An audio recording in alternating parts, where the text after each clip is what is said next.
Nice. Hello, everyone, and welcome to episode 51 of the South Dakota Gamer Podcast.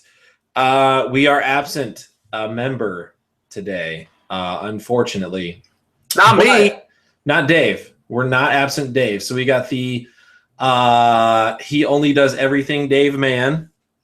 And well, wait, now explain what happened. I've never said that. No, I said that. Oh, yeah. We discussed this I last might week. have said. You I don't might have compliment said I yourself. can't do everything. No, but I'm saying you do everything. I'm not saying you do it well. Of course not. Right. So we've got Dave Mann with us, and myself, of course, Josh, and we're joined also by a friend of the show this week, Mr. Tyler May. Introduce yourself, Tyler. Tell us a little bit about yourself. Hi, guys. My name is Tyler, as Josh has said. I am 26 years old. I live with my wife, Casey, and beautiful daughter, Harper, in the beautiful state of Virginia, and I am just honored to be here with you gentlemen. I'm glad. Yes. I'm glad you live with your wife and daughter. It makes things easier. Just for those who are watching this live on YouTube, Tyler and Josh have not become conjoined twins. They are sharing a headset. Our splitter wasn't working very well. Let's get that out of the way. Yeah. Welcome to the Technical Difficulty Podcast, episode 51. Okay, are we good now? Am I hearing our YouTube video playing through the Yeah, audio? we have an audience, a live studio audience, and they're not being an audience right now. They're participating in the show. Yes. All right, guys. Welcome. Tyler, we're glad you're here. We're going to jump into some stuff. Pressure is on, guys. I know. They're just sitting there staring at you. They're just looking. I would not be able to do it. I would not be able to do it. All right. So wait. Can they see everything I'm doing? Are they watching the feed? Mm-hmm. Yeah. Well, that's nice to know too. They're watching. So I can like do things and make them react, and then that messes you up. Right. But it won't be my fault. It would be your fault. I guess everybody could see me doing it, so it would be. Yeah, you're right. Alrighty, this is getting off to a great start. We're doing so well. Chad, we miss you, buddy. Okay, so we have a couple housekeeping items to take care of before we move on with the rest of the show. First of all, we would like to apologize to everyone because we're having some issues with our website that hosts our podcast and provides the RSS feed for our subscribers. And I know everybody says this, but it's really not our fault. We're locked out and can't log into our account and can't get a hold of the website. So we're in the process of switching over to SoundCloud to have them host our podcast, and we'll have a new RSS feed. I said that like a pirate. However, the terrible thing is that we are probably going to have to ask everyone to subscribe all over again. And we're sorry. We know that's inconvenient. We hate it too. But we would really, really appreciate if you guys would keep an eye out on our Facebook page for when we've got everything finished up. So you guys can subscribe again. This is very impromptu, what I'm saying. Very impromptu. Okay. But, and this has not been agreed upon by the board of the South Dakota Gamer Podcast. Okay. But Dave's taking a risk right here. This may be another opportunity for us to do a subscription contest. You know what? I'm gonna say we've got 2 out of 3 yeses on that. Okay. I like that idea. If majority rules. Yeah. Just saying. Yeah. All right, guys. For the record, I came up with it. Dave did. It was Dave's idea. I do everything. We're welcome. So keep your eyes out for a subscription contest, possibly, probably. So we're sorry about that. Please bear with us. Be patient. We're frustrated. We know you guys are maybe frustrated, or maybe you don't care. Maybe nobody is looking for the next episode of our podcast, and we're apologizing to nobody. But everybody cares. Believe that everyone's looking for it. So that's the first thing. Second thing is we have a Patreon site up and running. And if you don't know what Patreon is a virtual tipping and rewards website. And what it does is it lets people like you lovely people that are watching or listening dig deep down into the darkest reaches and corners of your pockets and pull out the dollar bills that are old and crusty and stale. And you can just give those to us. You don't have to throw those away. Give them to us, and we'll use them to help with the hosting costs and other things like that for the show. And in return, depending on how much you pledge per month, we'd like to give you rewards back. So we have a few different tiers you can take advantage of, or you don't have to take advantage of any of them. You can just send any old amount of money that you would like. But the first tier that we've got is the $1 tier. And what that does is that gets you a verbal shout out on the show. And we're just going to say thank you. And we're going to say, hey, this person supported the show and we really appreciate it. And we're going to say thank you on the show. The $5 tier will get us to promote whatever you've got on our show that you would like us to promote, whether it's a podcast or music or a website or whatever it is. We're happy to do that as long as it's appropriate. So we'll look it over, make sure it's appropriate. And if it is, we'll plug it on the show.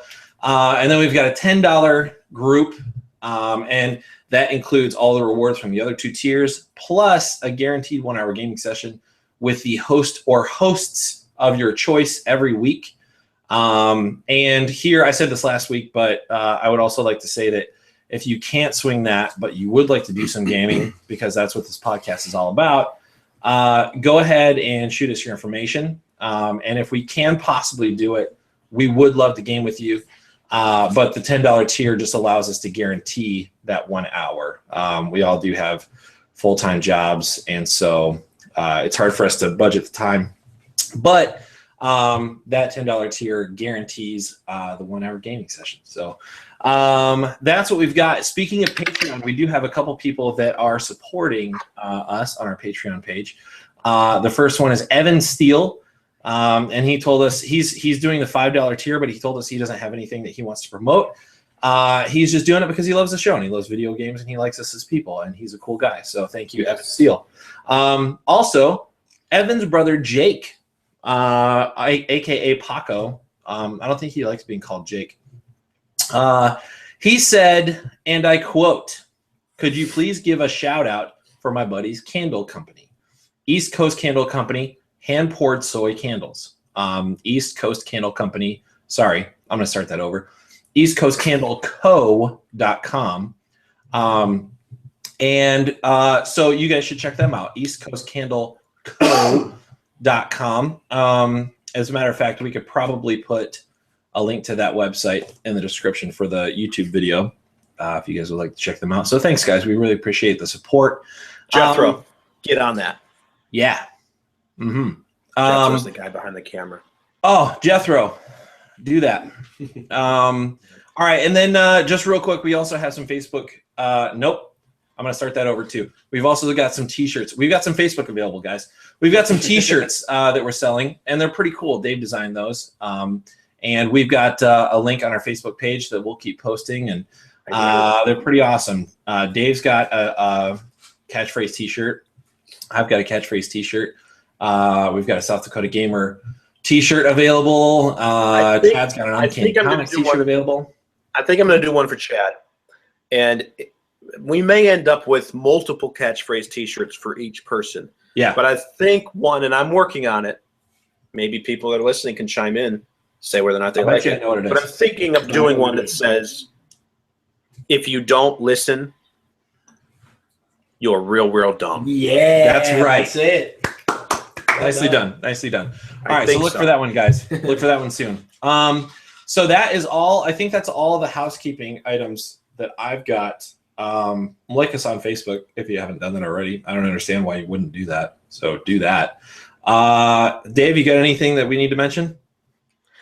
Not that I am aware of. I'm usually made aware of things we need to mention prior to this podcast, and I was not. So I don't think Nobody did. Okay. All right. So moving on, we've got the news you can use if you so choose. And before we get any further, I need to have things to mention?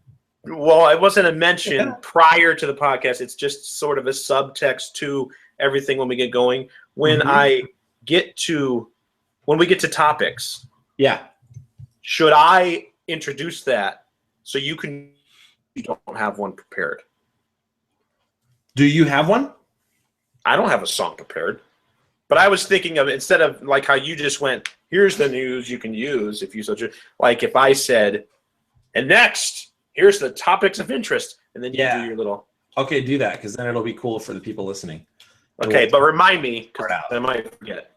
Yeah. Okay. Cool. All right. So, guys, the news you can use the news is the first item is the PS Plus games for February are as follows. It's not as easy as it looks, Chad. It's not as easy as it sounds. Back.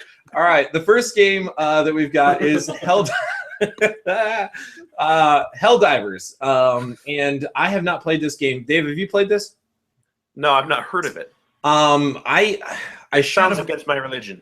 I should have looked it up. It's gotten awesome reviews. Like people are talking about it a lot. I'm really excited that it's a PS Plus game this month. So we've got Helldivers. Wait, why did you ask me if I played this? Well, because it's also on. I think it's on PC as well. Oh, is it? Okay. Maybe. I could be wrong. So we've got Helldivers, Nom Nom Galaxy, Grid Autosport, Persona 4 Arena, Ultimix, which apparently is a fighting game. I looked it up briefly based on Persona 4. Lemmings Touch, and Nova 111. Now, is Lemmings Touch the game? Does it have to do with the game I'm thinking of? Back in the, I used to play it on Sega. Same Genesis. franchise. Yeah. Those were fun games. Is it like a similar game except it's a touch game or on the P? Like, how does that work? I'm assuming it's on the Vita. Yeah, makes sense. So that's how that would work. And Nova 111. So those are the PlayStation Plus games. Games with gold are as follows: Hand of Fate, Styx, Master of Shadows, Sacred Citadel, which I played on the PC, and it's fantastic, and Gears of War 2. There you go, Dave. Gears of War 2. Yeah, I have the. I guess I don't have that game. I bought the. I didn't buy it. It came with the bundle I got, but I got the Gears of War like Ultimate thing, which came, I guess, with the first Gears of War. Mm-hmm. But I think I have access to all of the backwards compatibility with it, although I have gold anyway. So I'm not sure how that works. I haven't played any of them. We'll sell your code. But they're good games. I like it. Get this one. Oh, yeah. All right, so there's that. And then we've got, next up, Assassin's Creed Identity has been announced for February 25th release. I like how this is put in the outline by Chad. It's Assassin's Creed Identity announced for February 25th, whiwhich is next month. Exclamation point. The 25th. Subpoint, it's an iOS game for $5. Yeah. Just it's all exclamation point. The first line is very excited, and then it's an iOS game for $5. It's an iOS game. No. I also love the fact that Ubisoft is like, no, you know what? We're going to stop making Assassin's Creed games every year because we think it's too much. And then they're just releasing these smaller ones. They can't stop. We're going to stop making the major console ones every month, but we're going to release actually more. Yeah. On other We're going to get like 5 a year, just in smaller doses. They can't stop. It's like a drug. These are all of our failed console ideas, and we're putting them into iOS games. It's easier to execute on iOS. Okay, sure. How? Final Fantasy 15 release date event is scheduled for March 30th. So this is a release date event. There, a few people have played those. It's going to be hosted by Greg Miller and Tim Geddes, and apparently you can buy tickets to go. Let Tim host. Yeah, let Tim host. I do think it's interesting. I was telling Tyler before we started. Greg and Colin talk about this game pretty regularly on PS I Love You XOXO, and I think I've heard him talk about it a few times on Colin and Greg Live. And Colin is always extremely pessimistic about whether this game is even going to release. What? Wait. Wait, no, I have to share this. Chad, not here tonight because he has to work. He got on a text thread. This is what he sent.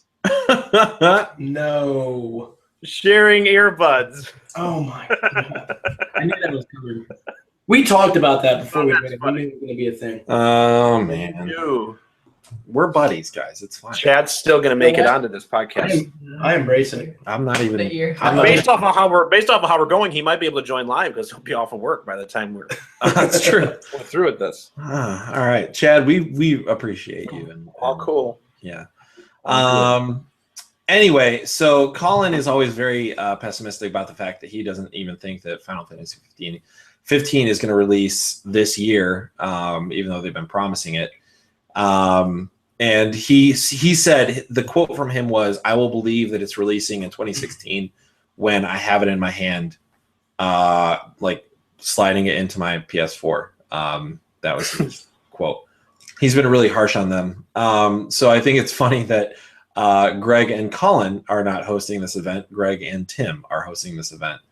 And I don't know that it's because somebody at Square caught wind of his negativity, but I like to think that it is.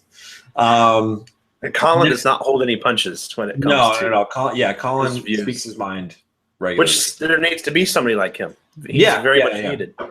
And he's got a good relationship with most people in the gaming industry. I just thought it was funny. And I choose to believe that it's because he's been pessimistic about this game. It's more fun that way. Yeah.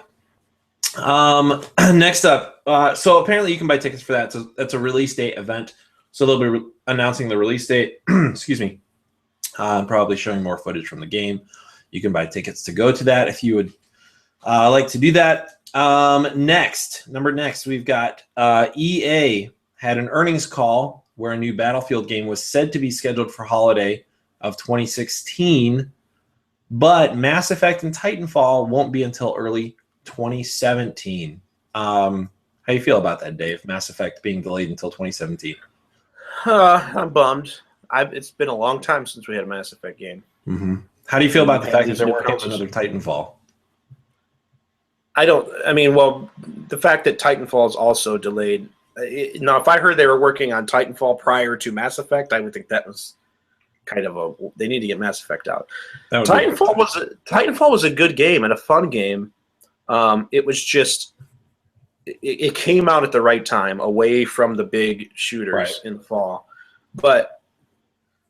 and which it looks like what they're shooting for again. They're shooting for an early 2017 release, which would get away from bigger titles. And see, I just don't know if it's worth doing it because their only shot, which it looks like they're going for, is to do the same thing, which is where they release early and then they take that window until the Call of Duty game comes out, and then people are playing Call of Duty.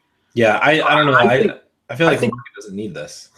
Yeah, I think people are going to be playing Call of Duty well past the release of another Titanfall. So I wouldn't be surprised if this is their last one. I'm surprised they did another one. I mean, it was a good game and it did well, but it was because it was a launch game with what their new price dropped Xbox bundle when it came out. Yeah, and that was the first time they dropped it to $350. It was like a new concept, right? Like it was really cool. The mechs made it really different, and it's different from any of the Call of Duty games in that aspect. But now I'm going to mess this up again. I think Chad was it. I'm not looking at it. Was it Treyarch that did? I think it was Treyarch. I'm not looking at it right now. I think it was. They've done plenty of. It was Respawn Entertainment, publisher Electric Arts. Maybe Titanfall. Maybe what you call it, helped them. I don't know. I can't see it. But it was very similar. So it's not different enough. Is the main thing to say. Right. It's not different enough to set it apart and make it playable more so than. Chad said Infinity Ward. Chad's tuning in. Yeah, Chad's tuning in, guys. So I knew it was one of them. Great. Yep. Yeah. Infinity Ward. Infinity Ward crew. So I don't think it was Infinity Ward. I think it was just people from Infinity Ward. Is that right, Chad? Respawn Entertainment, Infinity Ward. Right on. So yeah, Titanfall 2, early 2017, probably the last one. I don't understand why they're doing it, but sure. Your buds keep falling out. EA, speaking of segue, EA's not doing an E3 press conference this year. What's that about? Why? They don't have anything to talk about, probably. I don't know. We know what they're doing. We know everything they're doing.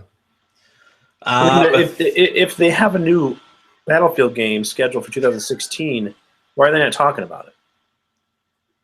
At E3. Well, I don't know, because it's another Battlefield game.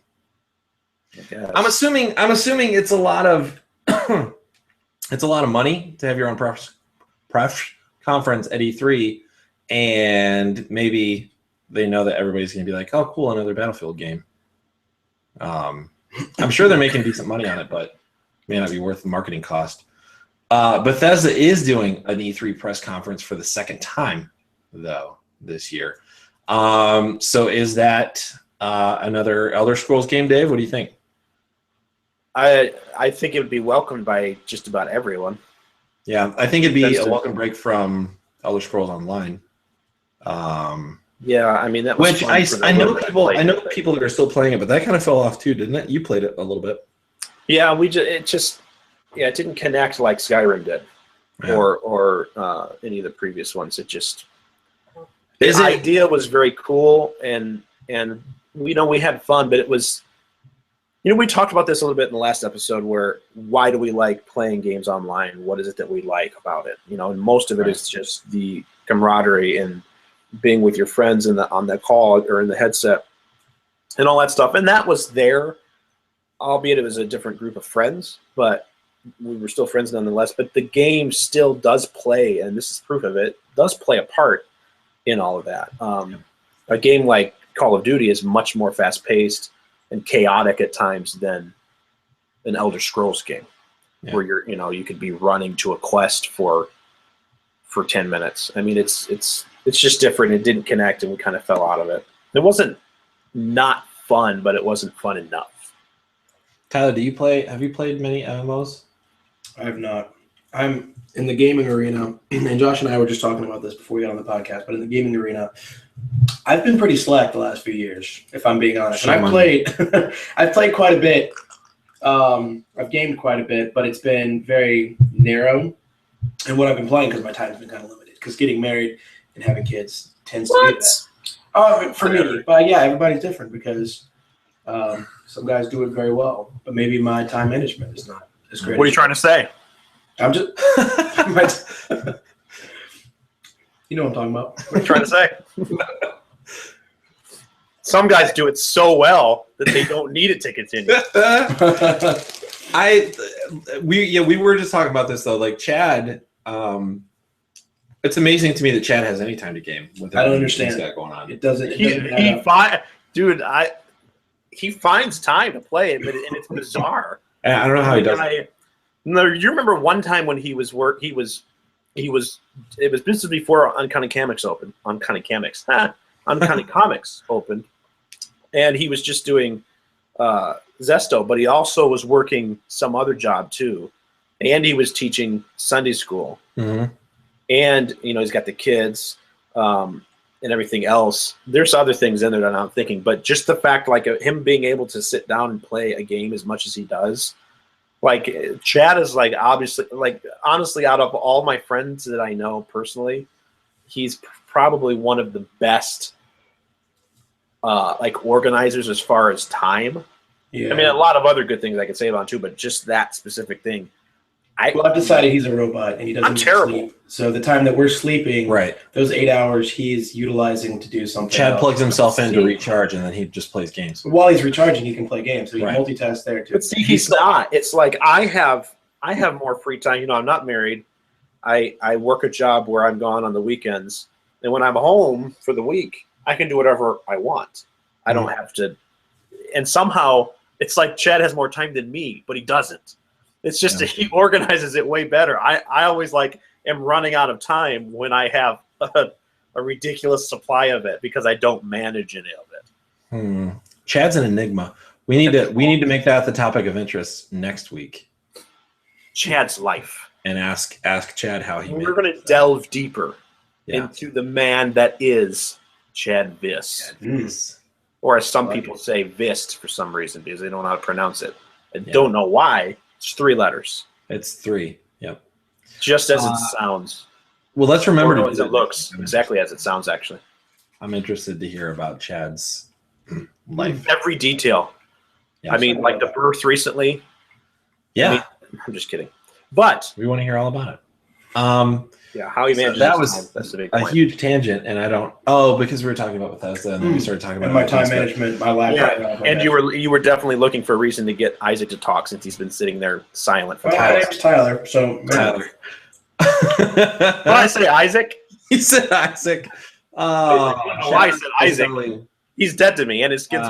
Yeah. So anyway, I'm Bethesda kidding, Isaac. will be doing E3 press conference so cool, Dan. for the second time this year. Skin is brown. Dave, What? do you have any descriptions for the new releases pulled up there? First of all, thank you for giving me some FaceTime on the podcast. I feel like I've been ignored. Secondly, Sorry. that's not true. Thirdly, I completely forgot to pull up anything on any of these games because last week was the first time I've ever done it. So I have not gotten into a groove yet. So I have absolutely nothing to read on any of these. So we could alternate. While you look up one and read one, I could be looking up the other one. How do you want to do that? Yes, I have them all looked up. Well, so then never mind. I'll start with the first one, and while I'm doing that, you look up the next one, and we'll go back and forth like that because that's what we do. Okay. So the first one, we've got some new releases. Listen, I don't understand. You've been in Virginia. Guys, listen. It happens. I don't understand.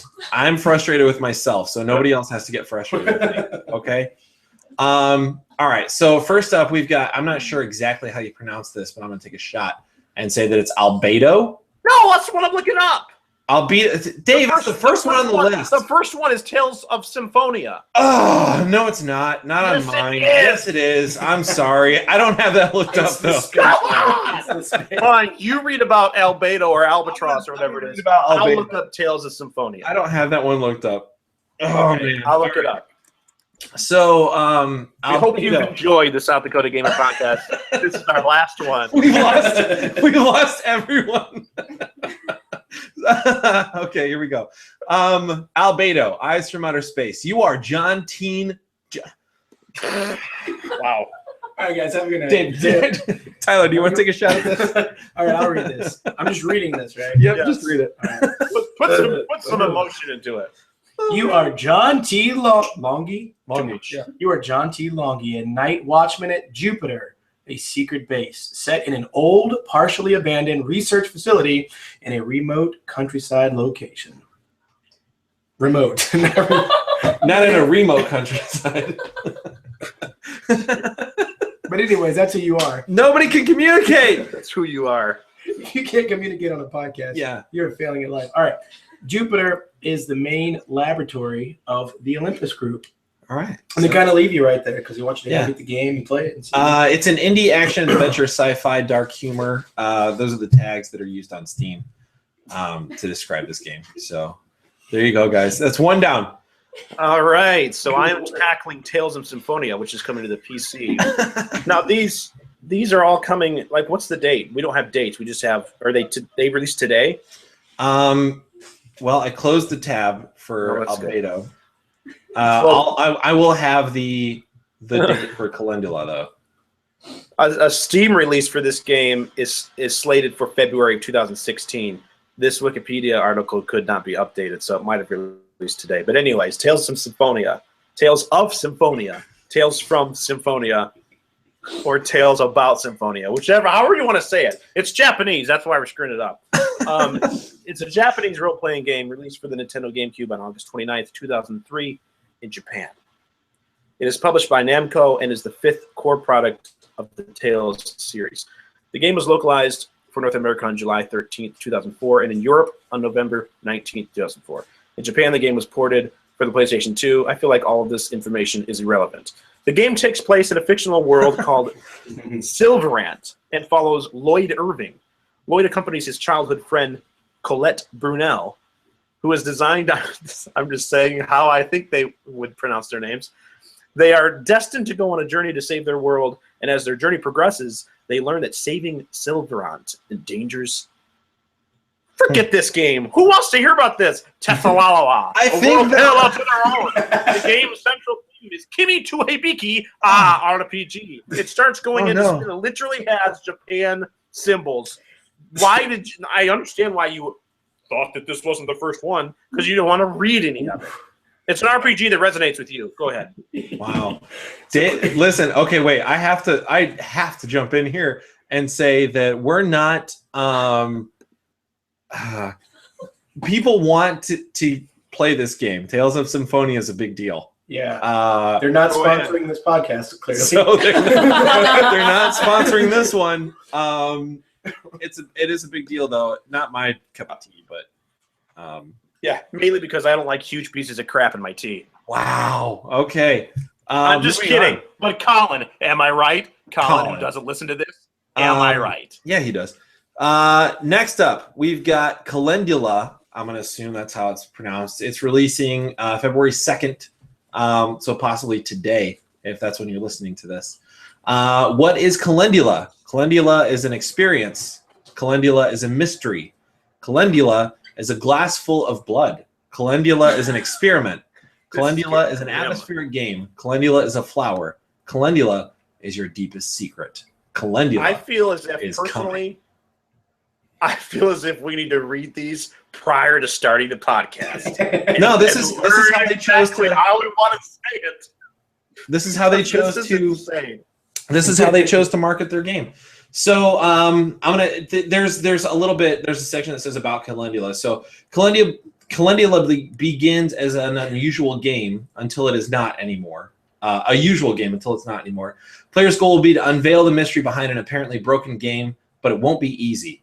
Calendula's mechanics are entirely focused on the struggle of trying to start a game, exploring the limits of the fourth wall and breaking with conventions. Calendula's aesthetics follow an increasingly obscure atmosphere, plunging the player into a disturbing, thrilling experience. It sounds interesting. I'm interested. So that's coming out February 2nd, or today, if you're listening to this on February 2nd. So I feel as if our new releases section needs to be this from now on. New releases. We'll post them in the comments. Google them. Moving on. People want to hear all about the stuff. All about the stuff. Here's Cobalt. This is a game that is coming to Xbox One, Xbox 360, and PC. It's an action-oriented side-scrolling video game in development by Oxygame Studio and published by Mojang, the great creators of Minecraft. It will be released on February 2nd, 2016 for Microsoft Windows. In addition to the computer versions, a port is being developed for the Xbox 360 and Xbox One.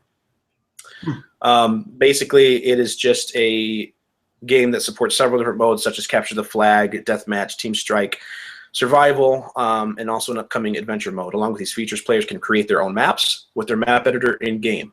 Players play as the main character known as Cobalt. Some key mechanics of the game include bullet time, rolling to deflect bullets, and punching, which can deal damage and knock back explosives, all of which a player can combo together to produce an advanced level of play.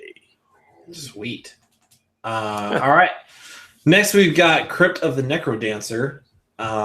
This is already out for PC. Came out April 23rd of 2015. And Chad heard it was amazing. Yeah, it sounds pretty cool from the description. PlayStation 4 and Vita is what it's releasing on February 2nd. Crypt of the Necrodancer is an independent video game developed by Brace Yourself Games. The game takes fundamental elements of a roguelike dungeon exploration game and adds a beat-matching rhythm game. It says the player's actions are most effective when moving the characters set to the beat of the current song are impaired when they miss a beat, so it is necessary to learn the rhythmic patterns that the various creatures follow. The mixed genre game includes the ability to import custom music. That's awesome. That's very cool. And the option to use a dance pad instead of traditional controllers or the keyboard. Game was released, we said that for PC and OS X in April of 2015. And it's coming to PlayStation 4 and Vita February 2nd. Cool. I'm going to have to check that one out. That does sound cool. Yeah, it's very interesting. Usually, it actually supports the dance pad, which is crazy. Yeah, usually the rhythm games, unless they're like Guitar Hero, because I love those.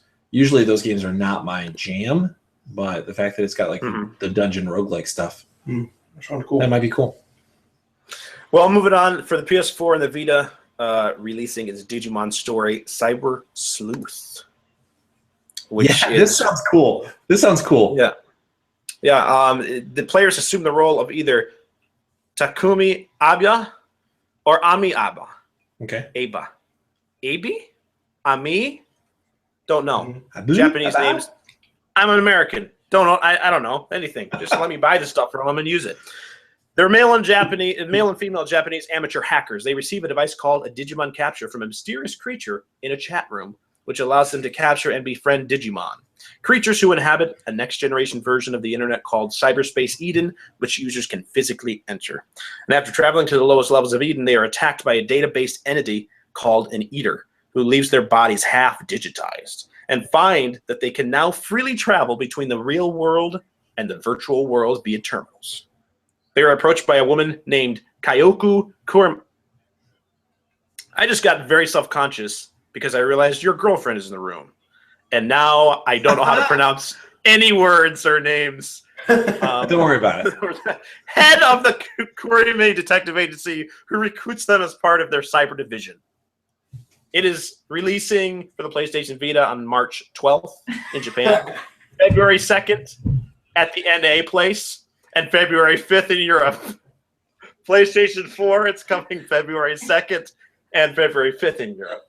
It is a role-playing game. Moving on. All right. Dre, PC. Yeah, next we've got Dre. Dre is a puzzle game that looks pretty simplistic. It's releasing for PlayStation 4, PS Vita, Wii U, PC, Mac, Linux, iOS, and Android. It looks like it's a collaborative puzzle game. A collaborative physics conundrum, and it earned the finalist status at both IGF and Indiecade. I don't know what those are, but that sounds important. There's not really a description on the website, it says the award-winning puzzle game connects players unlike any other game before.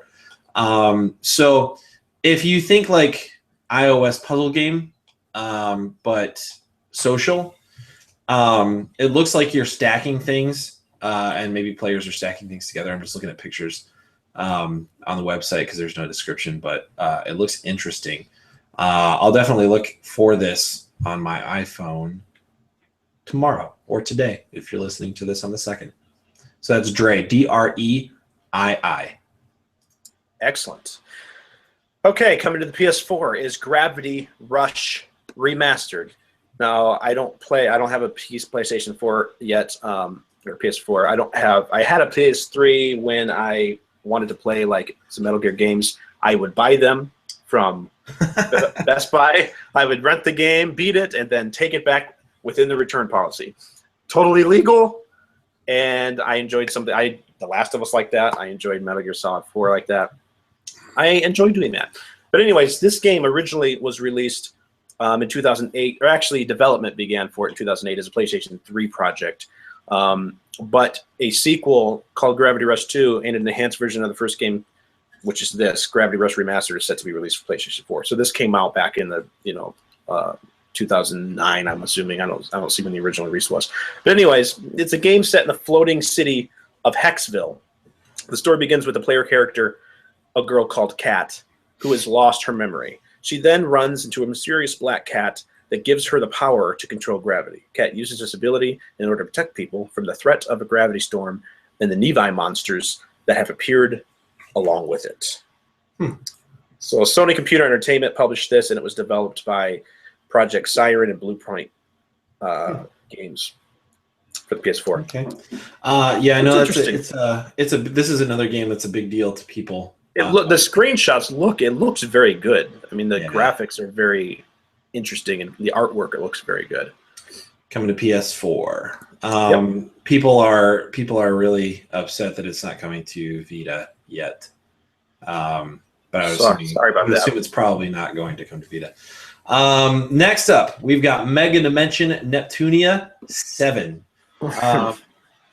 So, Mega Dimension Neptunia 7 is a Japanese role-playing game in the Hyperdimension Neptunia series of role-playing games developed exclusively for the PlayStation 4.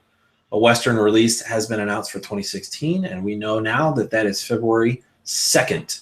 The game separates into 3 individual chapters with 3 different stories for each dimension, each with a unique title. The first is zero-dimension game, Neptunia Z, Ragnarok of the Abyss, Goddess.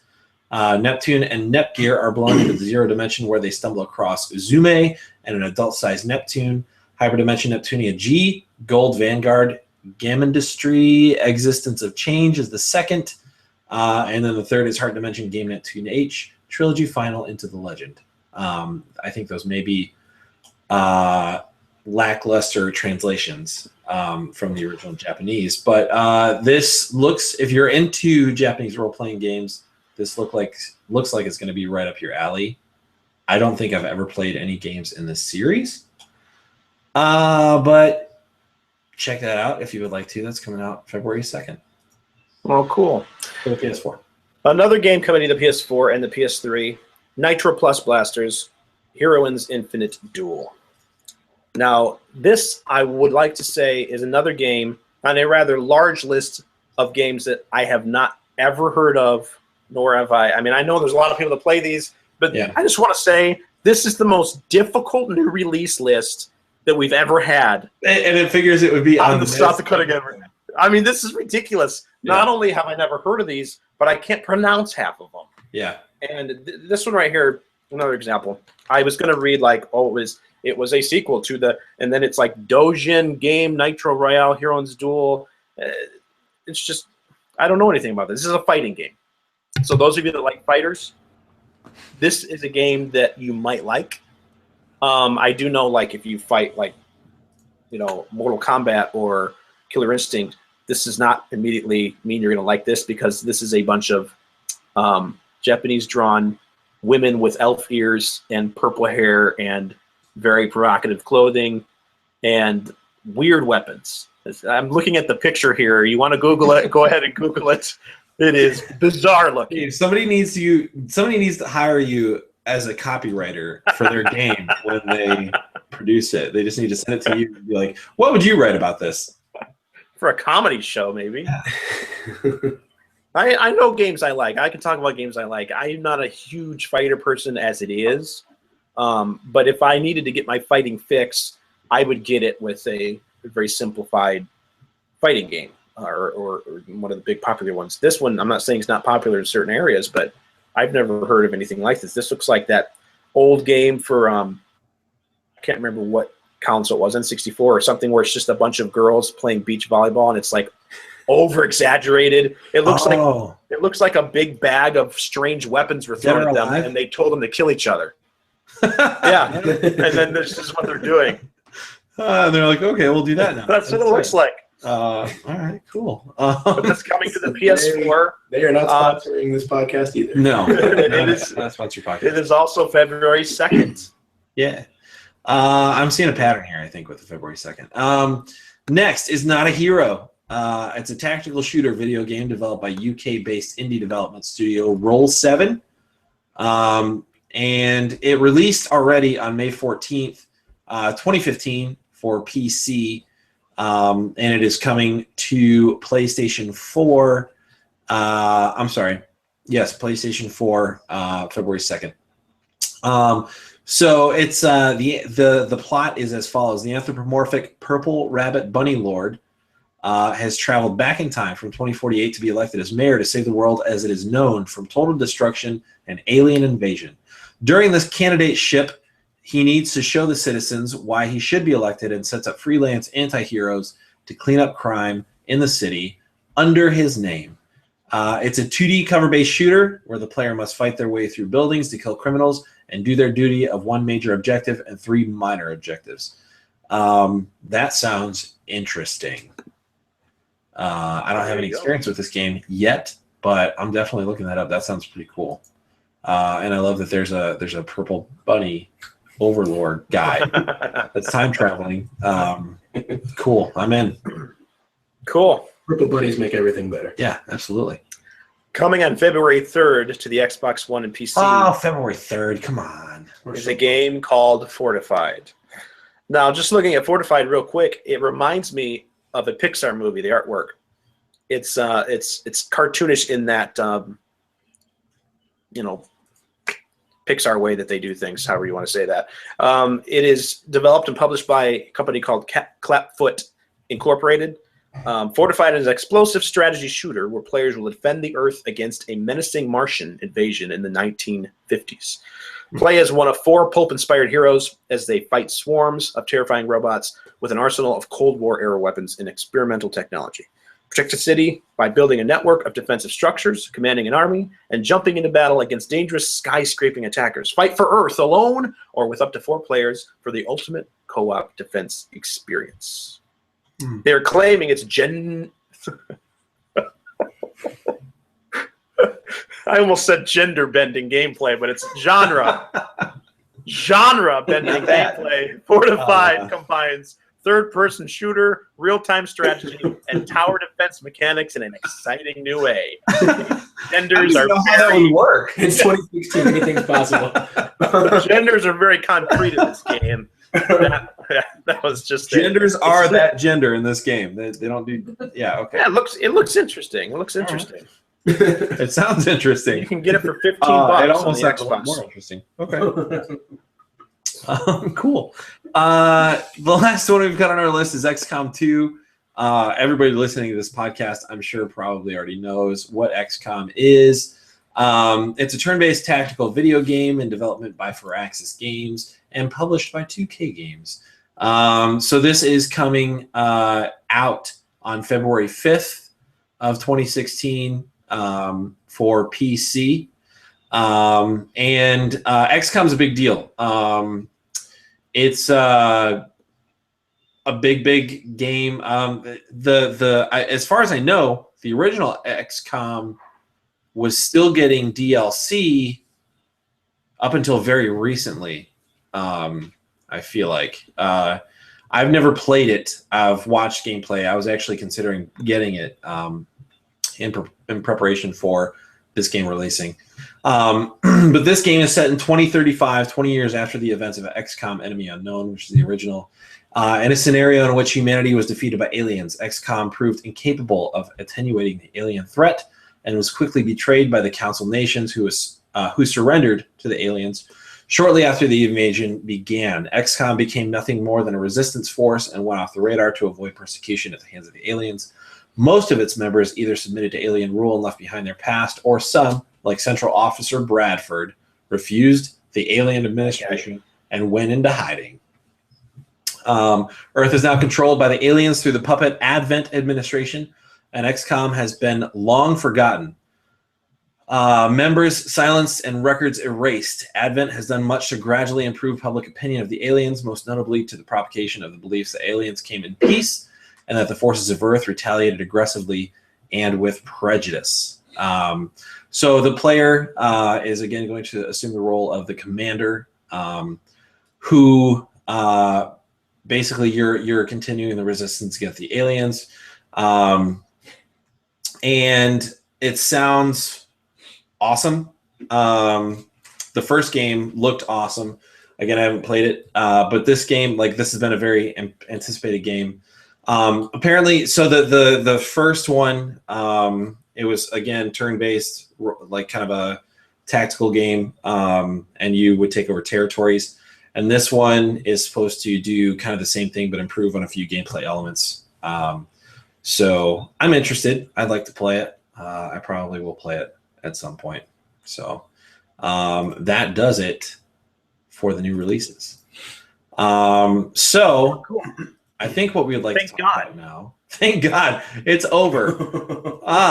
I think what we want to talk about now, and I think it would be interesting if we had any listeners or viewers even, because I know we've got a few viewers over on YouTube right now. If you guys are looking forward to any of those games, let us know. We'd love to hear what you think about those games. Next up, we want to talk about what we've been playing. And Chad was nice enough to make an outline for us, because obviously we're lost without him in the first place. And that sounded really sentimental. Oh, Cue cheesy music. Yeah. No. I'm sure Chad will he'll put cheesy music in there. He will. But Chad did provide us with an outline because we would have been even more lost without an outline. And so he told us that he's been playing Black Ops 3 because it was a double XP weekend this past weekend. He also played the Division beta. And I think, Dave, you probably were playing some of that too, right? Yes. You want me to talk about it? Are you allowed to talk about it? Yes, it is not under embargo or anything like that. Okay. The alpha was, but not the beta. Okay. Yeah, I played that mostly let's see. Last time after we talked the last time, I played more of the Ark. I talked on the last podcast about the Ark survival game. We played a bunch of that, me and my brother, my cousin, and a few friends. But then as soon as the beta for the Division came out, I jumped on that because that's been one of my most anticipated games since it hit, I think, in 2013 at EA or E3. Yep. I think. Now, a few things I want to say about this, first of all. I already read an article online that said that the Division beta was underwhelming for them, and they blamed clunky movement and some other things. I didn't actually read the whole thing because I knew I wasn't going to agree with it. Now, I'm not a fanboy to where I'm not going to say anything negative about the beta, but at the same time, it's a beta. And I know we're only 6 weeks out from the release, but there's still some things that they wouldn't release a beta 6 weeks prior if there wasn't time for them to still fix some things in the game. So the thing I want to say about this, first of all, that I don't think a lot of people are thinking about is this is not a game that if you like first-person shooters, you're just going to jump in and enjoy. It doesn't mean you're not going to enjoy the game. But my brother, for example, and some other people, they jump in and they're kind of like, yeah, I mean, first of all, they wanted the beta to be more than the alpha, which that's not a guarantee. I mean, it's still a pre-release of the game. They don't want to give the game away before the game comes out. So it was more of the same with a little bit more added into it. The map area that you had is a smaller version of the entire map that you get with the full version of the game. Understandable. The story is very under wraps. They start you kind of, I don't know if it's midway through. They start you ahead because they don't want to give away the beginning of the game. And they only give you one main mission to play. And then they have some side missions that branch off after that. The beta cap for the main level, you got two areas. You got the PvE area, which is player versus environment, and you got the PvP area, player versus player. That's called the Dark Zone. First area, PvE, you have a level cap of 8. And you can find weapons, you get credits, you can buy weapons, you can buy different clothing, you can buy all kinds of different ways to customize your character. And then in the Dark Zone, your level cap is 12. And they're two completely different areas. This is where, and this is another thing that I want to say, the beta really showcases the PvP. That was their main thing they wanted to test. The area outside of it was just kind of to gear you up and prepare you for going in there. Because once you go in there, there's a real sense of danger.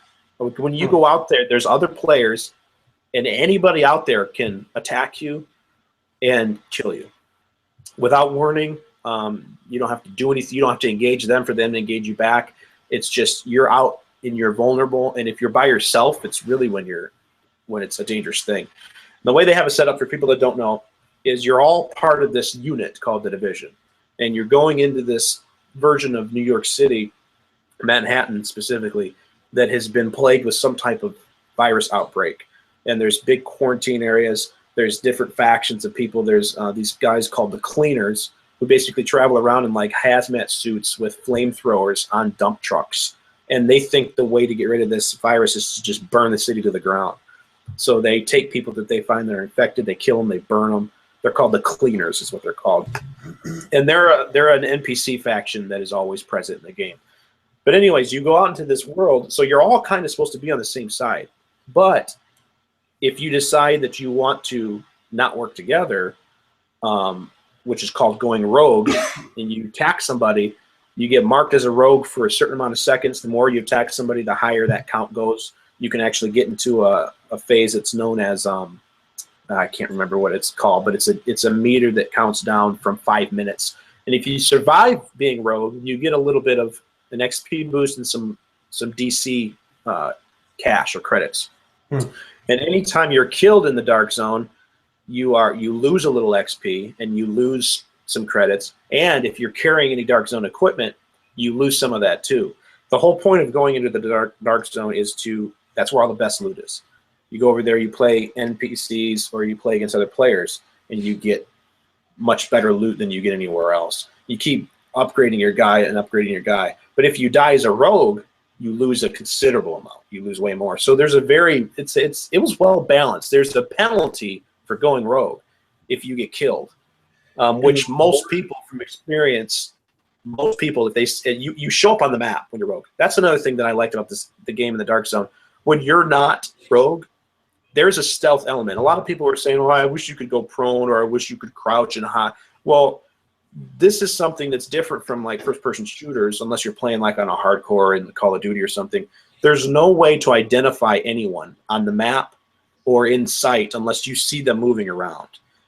They just look like people walking around. They're not marked in any way unless you aim right at them. Then you can, if you like hit them with your reticle, you can see their level. But otherwise, you can't see them. So if they're standing behind something or in like a shrub area, you won't be able to see them. You won't know they're there unless you're using like a perk and sending out a pulse or something. But if you're gone rogue, you show up on the map and anybody can see where you are. And most people zone in on you because you get a bonus for killing somebody that's a rogue. Okay. They've made a really good environment out there.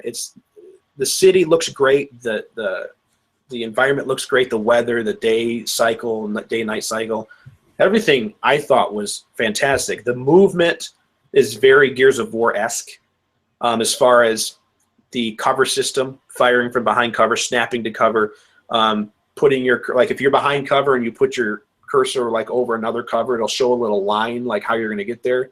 You press and hold the A button if you're playing on Xbox. I think probably X button if you're on PlayStation. And you hold it and he'll run to it. He'll stay down and run to it. So you can bounce back and forth from cover like that. And other than that, I mean, a lot of things were locked in the beta. There's a perk screen. There's a perks. Can't remember.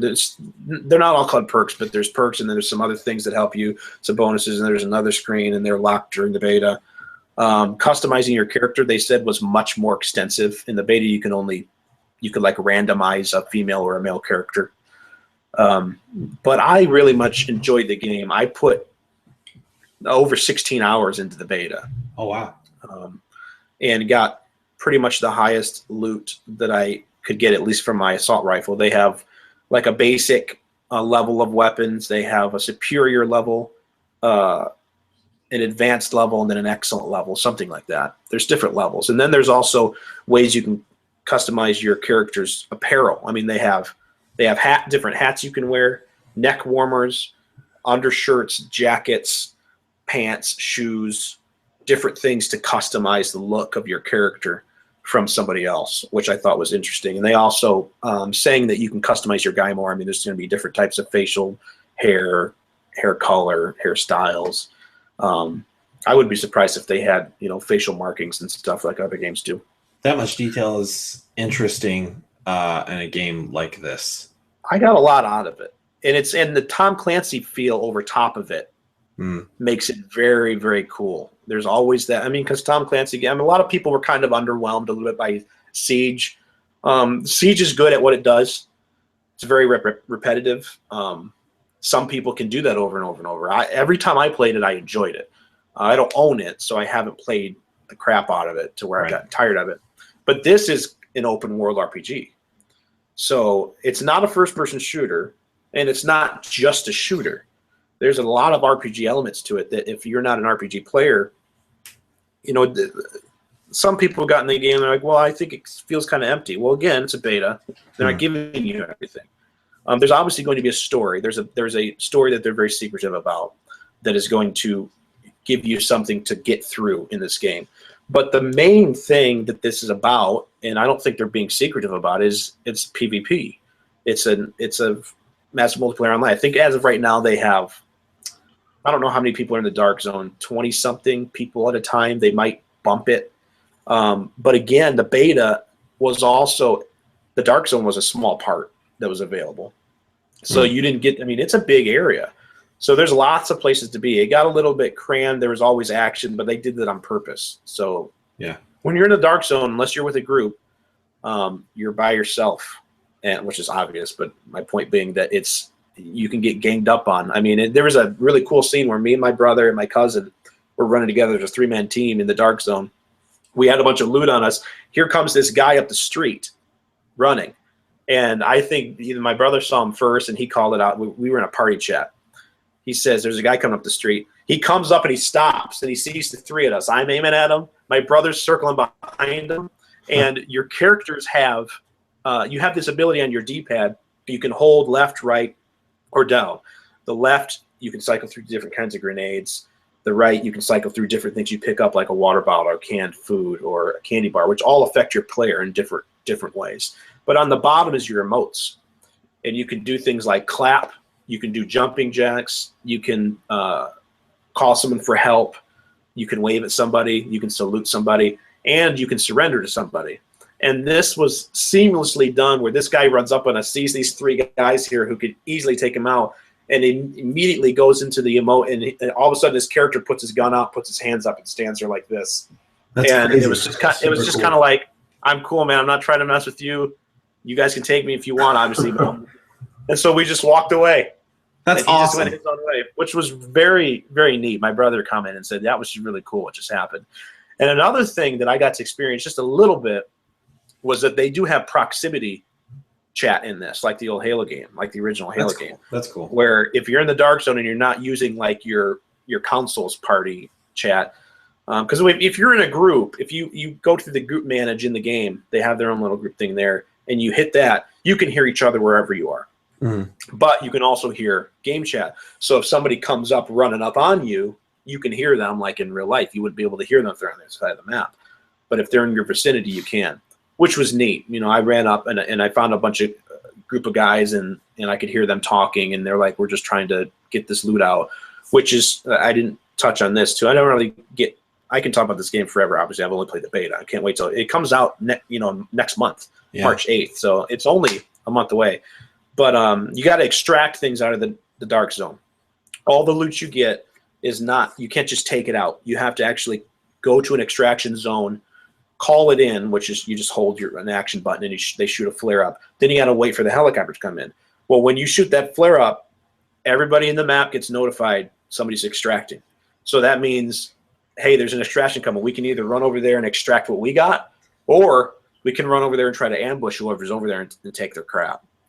So there's always a sense of you shoot that flare and then you go hide somewhere and try to make sure your bases are covered and no one's going to flank you or come in from the side or some ambush you. And then, people are standing there with their guns drawn at each other. It's kind of like a Mexican standoff where That's awesome. you don't know what's going to happen. And then somebody runs and starts to do their loot. And there's been times where I'm like, wait till he does it, because I don't want to be standing there. Because once you do the action, they can start gunning you down, which has happened before. I watched one guy do it. I'm like, well, I'm going to go do it. Guy guns me down, kills me, takes my stuff. And there's a Gears of War-esque revive thing that you can do in the game where you can revive your fallen teammates. You have a bleed out time.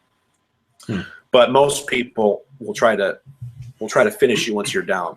But it was very fun. Chad and I played for just a little bit. We played the alpha together longer, but the beta we only played for maybe 30 minutes. But I got to play with my brother and cousin for a lot, and I'm very much looking forward to it. The movement was not clunky to me.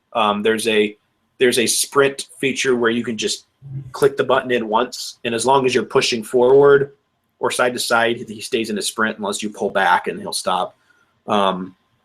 You can go in and search different apartments or different buildings. You can go in, and again, I like to stress that it's the beta, so you're not seeing everything that you can do. There's a lot of collectibles. You can craft things in this game. Yeah. You can collect different things to upgrade your main base in the PvE area. which allows you to upgrade your weapons and upgrade different stuff. There's lots of collectibles for people that are collectible junkies. And this, again, the city looks great. I mean, I'm wondering if I will at any point playing this game remember, without looking at my map, oh, I got to go down to Madison Avenue because that's where this area is. Or if I'm going to look at my map every time. Like, it's a real city. I always wondered that with GTA. Like, am I going to they said to get somewhere? Created Manhattan Central 3rd at a 1-to-1 scale. And it's a big, just the area that's available. Yeah, presumably Brooklyn, Queens, Bronx, and Staten Island will be coming with maybe some DLC at some point. But that's what I was going to ask you about. Like, does it seem like, do you get the sense of how big this game is? Yes. At a 1-to-1 scale, that's incredible. The map that I believe is going to be playable at launch, I think the beta, I think it was less than a third. You could play in the beta of the map. The area where like Hell's Kitchen is and all that stuff north is not available up near Central Park. You couldn't get there. You were by there's like this camp called Hudson Camper off the river or the bay or whatever. And then like the financial district didn't look like it was playable. I would like to see the whole city be playable, but that's a lot of work. I don't know what all is going to be available. Like, I would like to see us be able to go to Ground Zero. Yeah. But at that point in time, in the beta, it didn't look like it was available. But the map, like me and my cousin Steven were playing the last few hours because they extended the beta 24 hours after it was supposed to close. And so we jumped on a little bit more, and we were kind of running around the PvE area looking for collectibles. And there were several times where, because we were capped out our levels, we had done all the we'd done the main mission and all the side missions, and there were several times where we were like, I don't think we've been here before. Like, we haven't come this far to the edge of the map. I mean, because there's nothing driving you to all the different areas. It's just up to you if you want to go explore it. And I mean, another cool thing that I noticed right at the end is the environment. Like, for example, when you're on the dock, there's a little pier where you land, and it's like wooden floor, and it's got snow on it, and it's got water puddles in it because it's kind of melting a little bit. When you're walking on wood, you can hear your character sounding like he's walking on wood. When he's walking in a puddle, you hear that. When he's walking in snow, you hear the crunch, like you're walking in snow. Everything is very immersive as far as the sound and the looks. A lot of people were saying, like they did with Watch Dogs, and we talked about this the other day, about the graphics downgrade, and I thought I was very disappointed. And when I look at it, when I play the beta again and I compare it, because I thought, am I comparing something to what I felt when I first saw it and not giving it the benefit of the doubt? And I went back and I looked at the trailer, the first trailer they showed, where you zoomed in, down, and all of a sudden it looks like a cutscene, and all of a sudden it's the game, and he's walking. Were the graphics better? Yes, they were better, but they weren't it wasn't as big of a difference as I originally thought when I was making an outcry last podcast. It's closer than you would think if you would just look at it more with an open mind and not want to. It still looks like a great game. Yeah. It still looks beautiful. And again, it's a beta. I'm hoping that again, it's a quarantine section of the city, so it's not going to be a lively, people walking all over the place. Right. But there are going to be a lot more things going on than what were going on in the beta. And in the beta, it was still a full experience. I liked it. That was what the main complaints I heard from people were things that I felt were easily answered by the fact that this is a beta. This isn't the finished product. Saying things like it feels kind of empty. Again, it's a quarantine city, and you're playing a beta. I mean, they haven't added everything yet, and it's not going to be like you're walking down Times Square, which is available later in the game. You can go to Times Square; it's a playable area, so that will be interesting to see. Everybody, I personally like that kind of stuff, like the bear, like when we watch the movie I Am Legend, and just seeing how they recreate stuff like that, where it's something you're used to seeing full of people, and now it's empty. There's plants growing up between the concrete. I mean, that's kind of cool. This is during the winter. It's during the Christmas time, so everything's kind of more winterish. But I think I do not think I'm going to be disappointed when the game comes out in March. First of all, I'm not expecting a lot more. I know there will be more, but as long as the map's bigger, which it's going to be, and as long as I'm going to be able to access more of my loot and level progress, which I'm going to be able to do, it's going to be fun because the main drive for this game is the PvP and the looting, which people that like games like that, like games that are highly driven by loot, like Diablo or World of Warcraft, that's what you like doing. That's what people grind. That's not for everybody. That's the thing. That's the point I made with some people who have asked. They've seen me playing this. I had somebody ask me, "Is it going to be worth it?" I said, "It's definitely worth trying for sure." I mean, I would say you would if you bought it, you would like it because he likes Tom Clancy games, and he was kind of underwhelmed by Siege, but he likes Gears of War and he likes RPGs. I'm like, well, you're going to like it. I don't see how you're not going to like it. Yeah, I mean, like the loot system and everything sounds like it's right up my alley. And it's a cool hybrid. It's a cool hybrid between shooter, MMO, and RPG. It sounds cool. And with the co-op, you can have 4 players in a group at a time, which doesn't, in the Dark Zone, that does not mean you can't play with more people. Mm. You just won't be grouped up, so you won't be able to hear them all when you're in the area. But you can still have, well, I should say, I don't know, because you're grouping, I don't know if you can get into the same Dark Zone server, so you might not be able to play with them that way. But if you make friends, you can still play with a bigger group of 4 people. But there's the Tom Clancy strategy in that, to where you've got these, NPCs, or you're trying to take out other rogue agents. You could come in from whatever angle you want. You're communicating with your team. Yeah. It's not one path of entry. It's not one way to attack. It's very cool. I mean, the cover system's great. The attacks, the combat's great. I like it. I think it's something that'll do very well, and I'm looking forward to playing it with Chad and my cousin and my brother and stuff, and some other people. There's some people that don't play a lot of, like TJ, for example, is interested in this. Dave Stein's interested in this. They might not stick around as long as or play it as much as someone like me will, but I definitely know that it will be a game that they will enjoy to pick up every once in a while and, play something different than Call of Duty. Yeah. I'm interested. Yeah, it sounds cool. So you feel like, Dave, you're not going to be disappointed when this comes out? Like, you've played enough of the alpha and the beta to feel like it's going to live up? Yeah, I was satisfied with the beta, so I know I'll be satisfied with the game. Cool. Yeah, I'm happy. I'm excited. Sounds I'm gonna write a full review on my beta, which is a lot of what I just said, just to better spoken, so to speak, in words. And I'll post it on our Patreon page. Yeah. Cool. Share on Facebook. I'm interested. What have you been up to, man? What have you been playing? You've been playing games. I've been playing a few games. Black Ops 3 is a given, double XP weekend, which I haven't got to do a lot because I have some awesome guests in town at the moment. Mr. Joshua Owens, and his awesome girlfriend. She's pretty great. Cecilia? Yeah. Yep, it's been a blast. She's sleeping right now. She is. She can fall asleep pretty quick. Yeah. But no, not that the podcast will put you to sleep, because that has nothing. We're to do super with, interesting. Has nothing to do with. She just can sleep. She really loves to sleep. She fell asleep during Rocket League, so she can fall asleep during anything. Yeah. Anyways, that's my segue. Rocket League. I've been introduced to Rocket League. I know I've heard Josh talk about it on the podcast for a few weeks. I have an Xbox One, so I have not gotten to experience Rocket League, nor was I interested at all because it's a PS4 game, and if it's not available at PS1, it is dead to me. Yeah. That being said, I'm not anti-PS4. It's not that. It's just knowing I couldn't access it because I didn't have a PS4 was I don't even want to look into it because if I can't play it, I can't play it.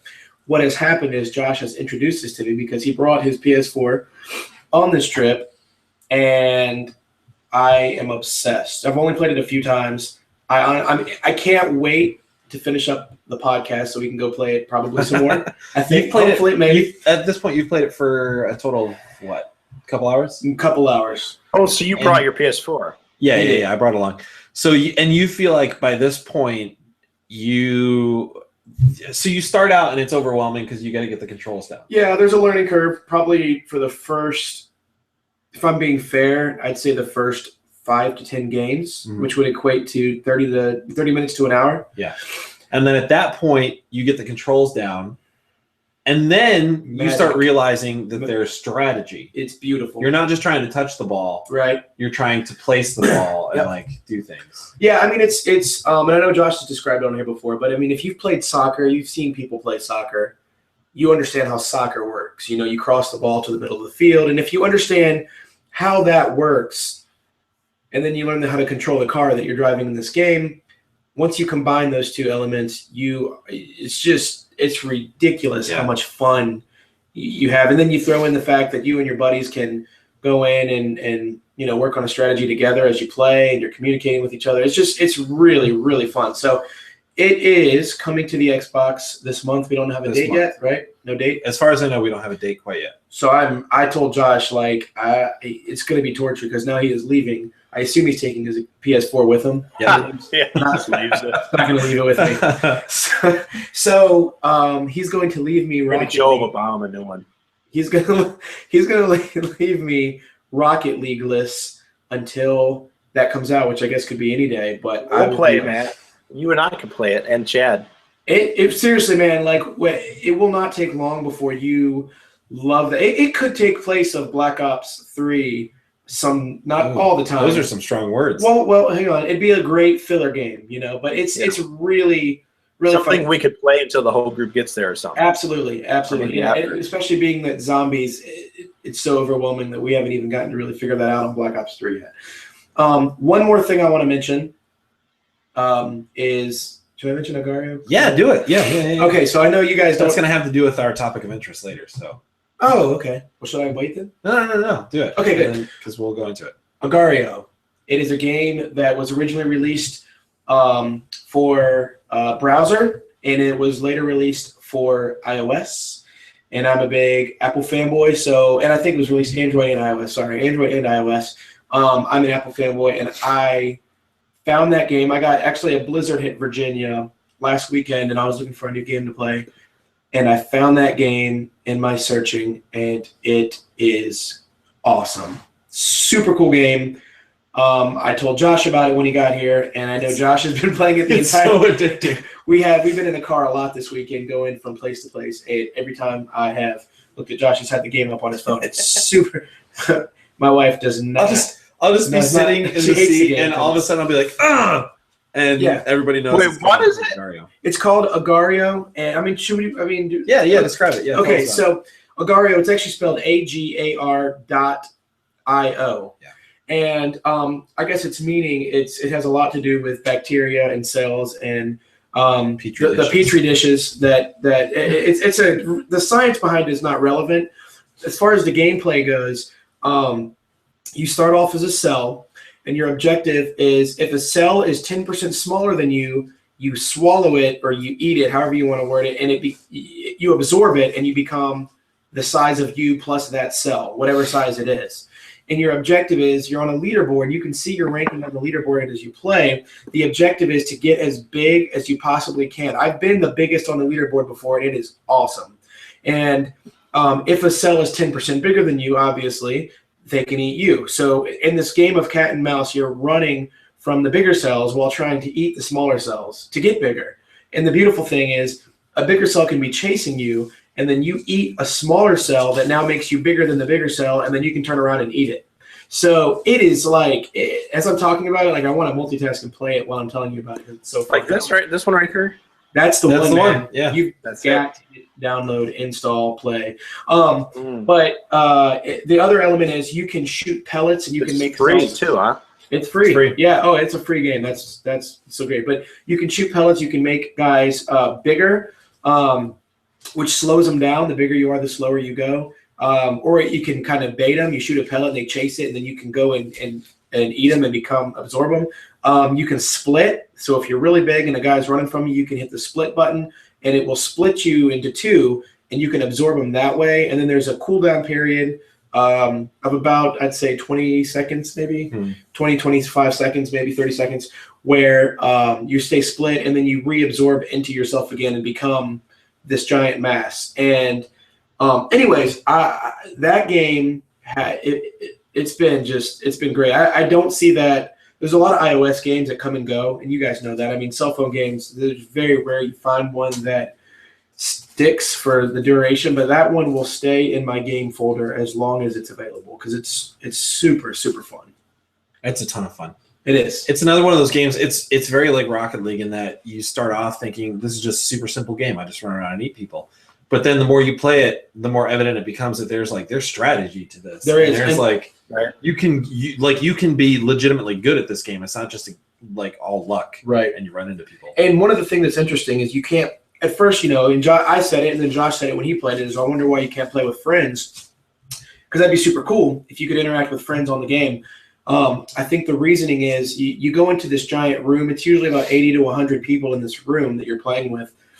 I think the reason you can't play with friends is because if you go in there with 5 or 6 people Facebook buddies or gamer friends, whatever, and you know each other and you can gang up on people and strategize, and it would it would make the game really obnoxious for a lot of people. And I know me, if I knew there was clans full of guys that were kind of cheating the system, it would push me away. So the creators of this game, or creator, I forgot his name, but it's the single guy created this game, and he's going to be doing pretty well, I'd imagine, for a while. But the creator of this game made it to where, at least at this point, you can't, when you go into a room, it's all completely randomized for a reason. Yeah. And it's super cool. It's really, really fun. I say that so that if you're listening, you don't think, well, I'm going to go talk to my buddies and play online. But it's not like that. It's a great, have it on your phone. And I know you can play it on your computer as well, but have it on your phone. You've got some downtime or you're looking for a game to play. Dave's already playing it right now. And I promise you, Dave, if you can stick, it's so funny how similar it is to Rocket League. Because same advice, if you can stick it out for the first 15 to 30 minutes, once you get to that point and realize there's a strategy to it, you are going to be just so in love. So that is my game of the week, if I could pick one. However, Black Ops and, I say game of the week, geez, Rocket League is just, it's great. How do I pick between those two? Those two are my games of the week. Rocket League. Am I allowed to do that? Rocket League. Sure. Rocket League and Agario, AGAR.io, are both fantastic games. Yeah. Isaac's going to be mad at me because he suggested an iOS game a while back in the podcast thread, and I shot it down because it was on iOS. And then he was like, well, it's also on Steam. And I was like, oh, well, I'll play it there.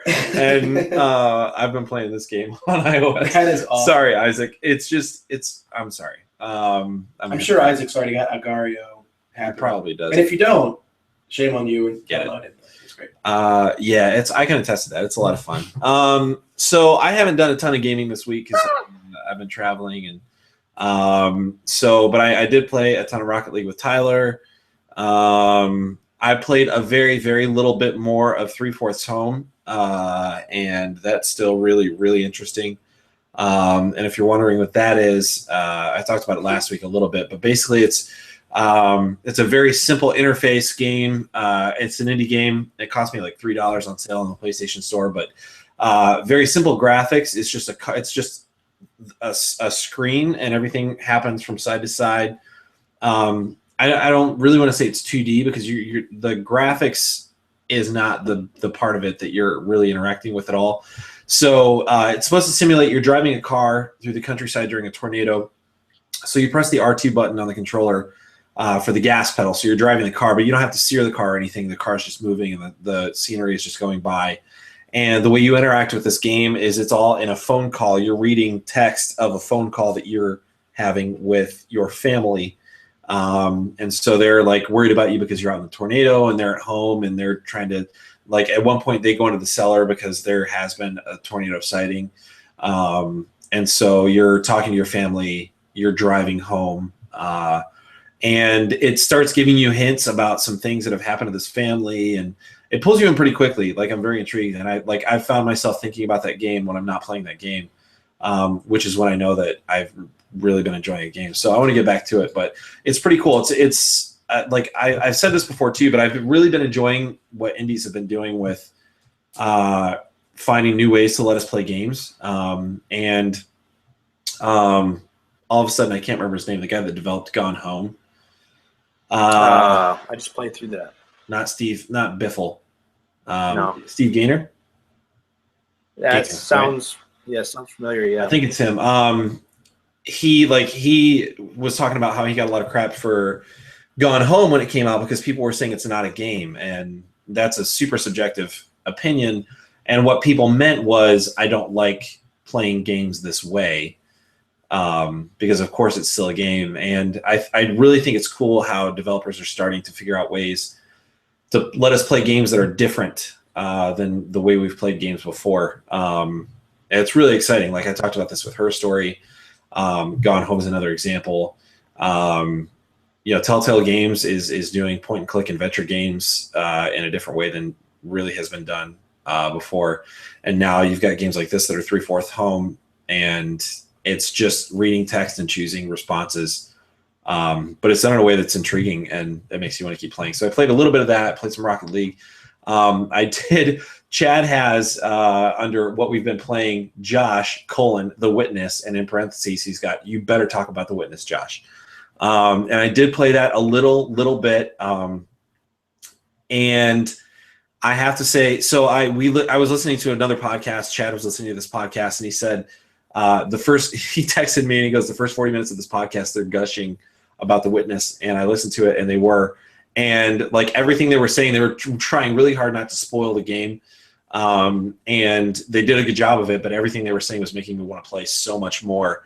And so I finally jumped in and played a little bit, and it's everything they were saying. And it's really, really enjoyable. So basically The Witness, the developer of The Witness said that it's supposed to be a modern day Myst. And if you played Myst, MYST, back in the day on PC, it was a point and click adventure puzzle game. And it didn't give you any like no tutorial or anything. Yeah, it didn't teach you how to play the game. It didn't tell you what was going on. It didn't give you any background or story. It just dropped you in, and you start walking around and looking at things and clicking on things and interacting with things. And as you do that, you start picking up what's going on. And The Witness is very much the same way. It's basically the same thing. You start up the game, you get a very brief title screen, and then you go into it, and you're in a room, and you just have to start walking around and clicking on things. And the coolest thing about this game, I can already tell, like, I'm going to be obsessed with this game. I cannot wait. Like, you're thinking about Rocket League. I'm thinking about jumping back into The Witness. Like, I really want to play this game. It's like, if you just looked at screenshots or maybe some gameplay video of it, you might assume that the whole game is based around these puzzle panels where you have to move a dot from one part of the puzzle to the other, and it's like maze puzzles and things like that. And that's kind of what I was thinking when people first started talking about this game. And then on the podcast I was listening to, they addressed that, and they said it's not the case at all. That is how you interact with the puzzles, but that's not all it is at all. The environment has a lot to do with giving context to those puzzles, and the puzzles themselves, while the interface is similar on all of them, they all teach you. It's crazy to describe. Like, the game teaches you a principle that you need. And so, like, there will be puzzles that have no other purpose than to teach you a principle for puzzles later on that are going to unlock things. And so you're not solving these puzzles for any reason than to learn a principle that you're going to need later on to solve puzzles that are going to unlock things. At the very start of the game, everything is open. You can go anywhere it's set on an island. The graphics are very stylized, but like, even the way they do that, everything is super intriguing and interesting looking. You were watching a little bit of it. Like, yeah, it's really cool. It looks like you just want to see everything that this island has to offer. Like, it's really cool.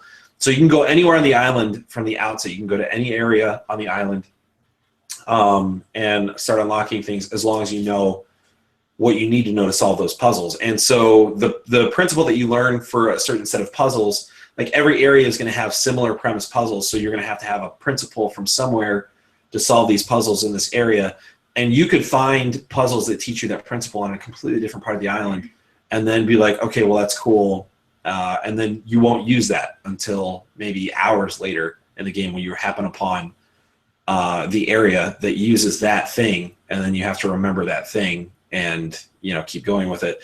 So, but the puzzles are really interesting so far, and like you'll see like cables attached to puzzle panel boxes, and so like that puzzle panel will unlock a gate, or it'll turn something else on that you need to do the next thing.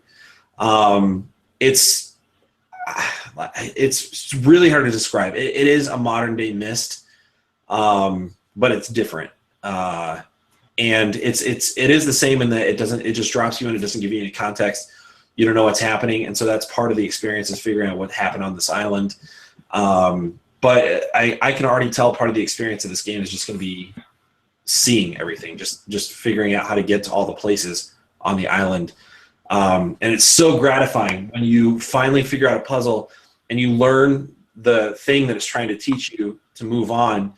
And I won't spoil it in case somebody listening hasn't played it, but like I already experienced this. Like I played an entire set of puzzles that didn't unlock anything. They were just supposed to teach me something. And I did, like, it's a line of like 6 puzzles, and you do one after the other, and when you solve one, it unlocks the next one, and then you move on. And so I did the first 3, and I didn't understand why I solved them. I just solved them on my first shot. And then I moved on to the 4th one and started trying to solve that one, and I couldn't get it. So then I had to go back to the first 3 and look at what I had done on those in order to figure out why those unlocked, and I couldn't unlock the 4th one. And then I finally figured it out. Well, I thought I figured it out. I solved that one, and then I used the idea that I had to try the 5th one, and that wasn't it. So then I had to go back and look, and then I was like, oh, this is what's happening. And then you move on. So it's really, really cool. I've got limited experience with it, admittedly, but I've played enough to know that it's going to be a big thing for me, and I will be talking about this for weeks to come. So. I too am interested in this one. I have a Mac, and I don't think it's available yet for Mac, is it? It might be. What I just read was that it will be scheduled, it'll be released on a later date for iOS, for Mac. And I don't know how accurate that is. But I did hear that they were talking about an iOS release. Yeah. I feel like it'd be a good fit for iOS. I would play it. Windows, and right now it's available on Windows and PC. Yeah. Is all I see.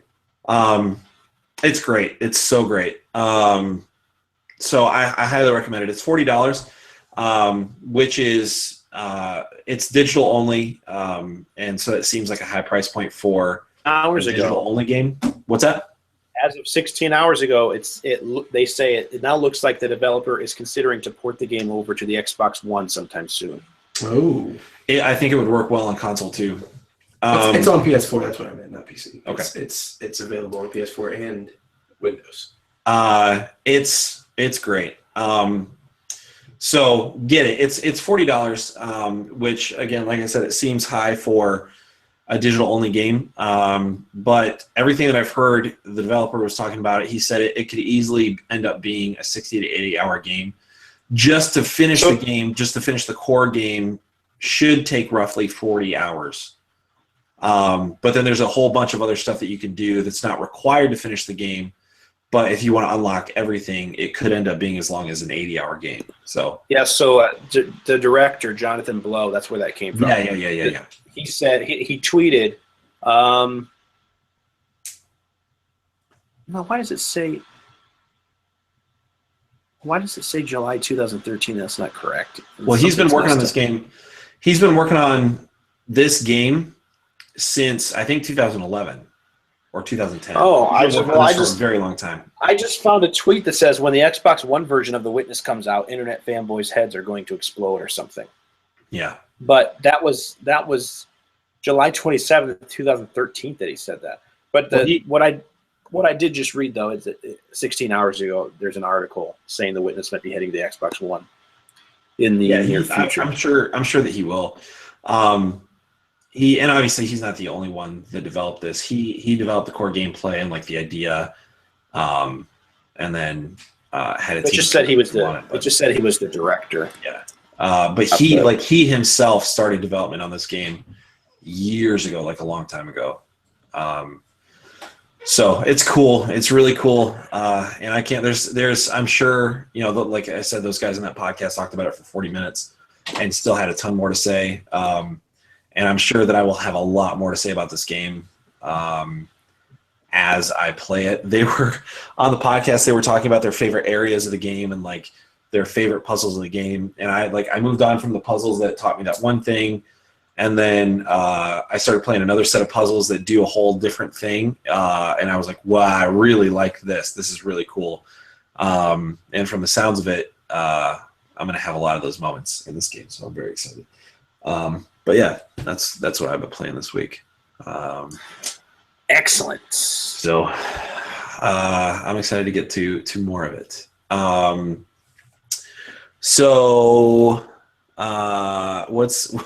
What's the next thing on our outline here, Dave? Oh, well, I guess we're going to be going into the topics of interest. The topics that interest us are these following things. Insert topic here. Yeah. Crushed it. Listen, I'm going to be recording a more professional version of that. And I keep putting it off, and I'm going to do it. Let me know if you want backups. So we've got a space for a topic here, and we didn't discuss this beforehand, so I'm kind of putting you guys on the spot. But I do think it'd be interesting to talk about, because you mentioned an iOS game, and to my knowledge, we haven't really talked about iOS games or mobile games that much on this podcast. I think they may have come up once or twice.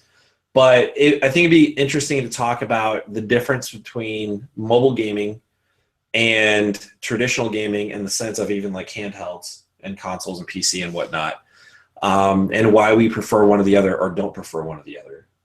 And I think, Tyler, for as long as I've known you, I'm pretty sure that you've been more of a mobile gamer than I have been traditionally. That's probably accurate, yeah. So like, as long as you can remember, like, what type of games you usually play via mobile devices, and like, why do you choose to game that way? I think for me what it is, it's funny because I just hit on how, we talked about time management and being on the go, and and I'm not crazy busy. I know plenty of people that just have less hours in a day than I do. But kind of like what Dave said, that doesn't always mean that you end up with the most time to go turn on your TV, turn on your console, sit down, cut out all your other distractions and focus on what's in front of you. Yeah. Versus when you go to the doctor's office or the tire shop or a restaurant, or whatever you're doing, and you've got some downtime. I like knowing that I've got something to go to. My wife doesn't always like knowing that I have something else I want to go to sometimes. So that's got to be limited when it's her time. But that's not what I'm referring to. I'm talking about those times when you go on your phone and you open it up and you're just like, I wish I had something awesome. I wish I had a game like Rocket League, or Agario, or any game that you like on my phone right now. Super Mario Brothers, doesn't matter. It's something I could just be interacting with. And so I think I've always been drawn to the idea of being able to take something that I really enjoy doing and have it at my fingertips or in my pocket 24 hours a day. And I've since I got a smartphone, I guess, that actually operates well.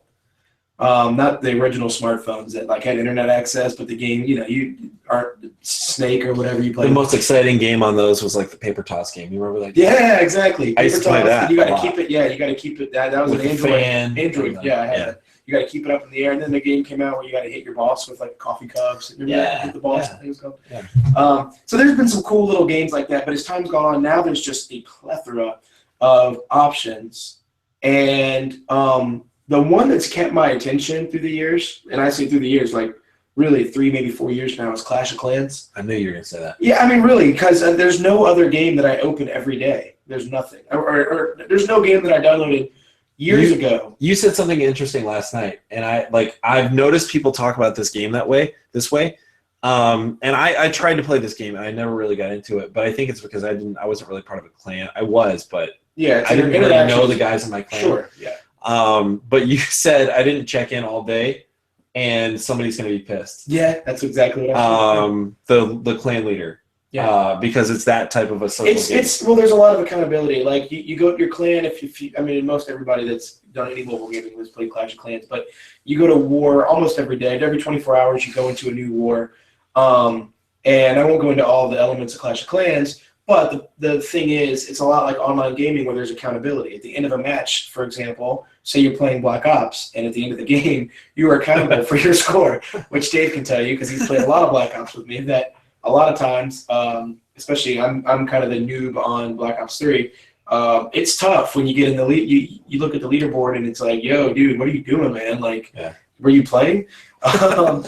And I gotta make up some excuse. So Harper play for my kid was crying.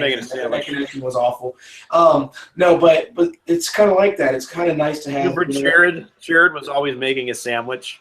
Yeah, so I was in the kitchen. Your guy was running around shooting. I was making a sandwich. Okay. PB&J. No, but 5 and 21.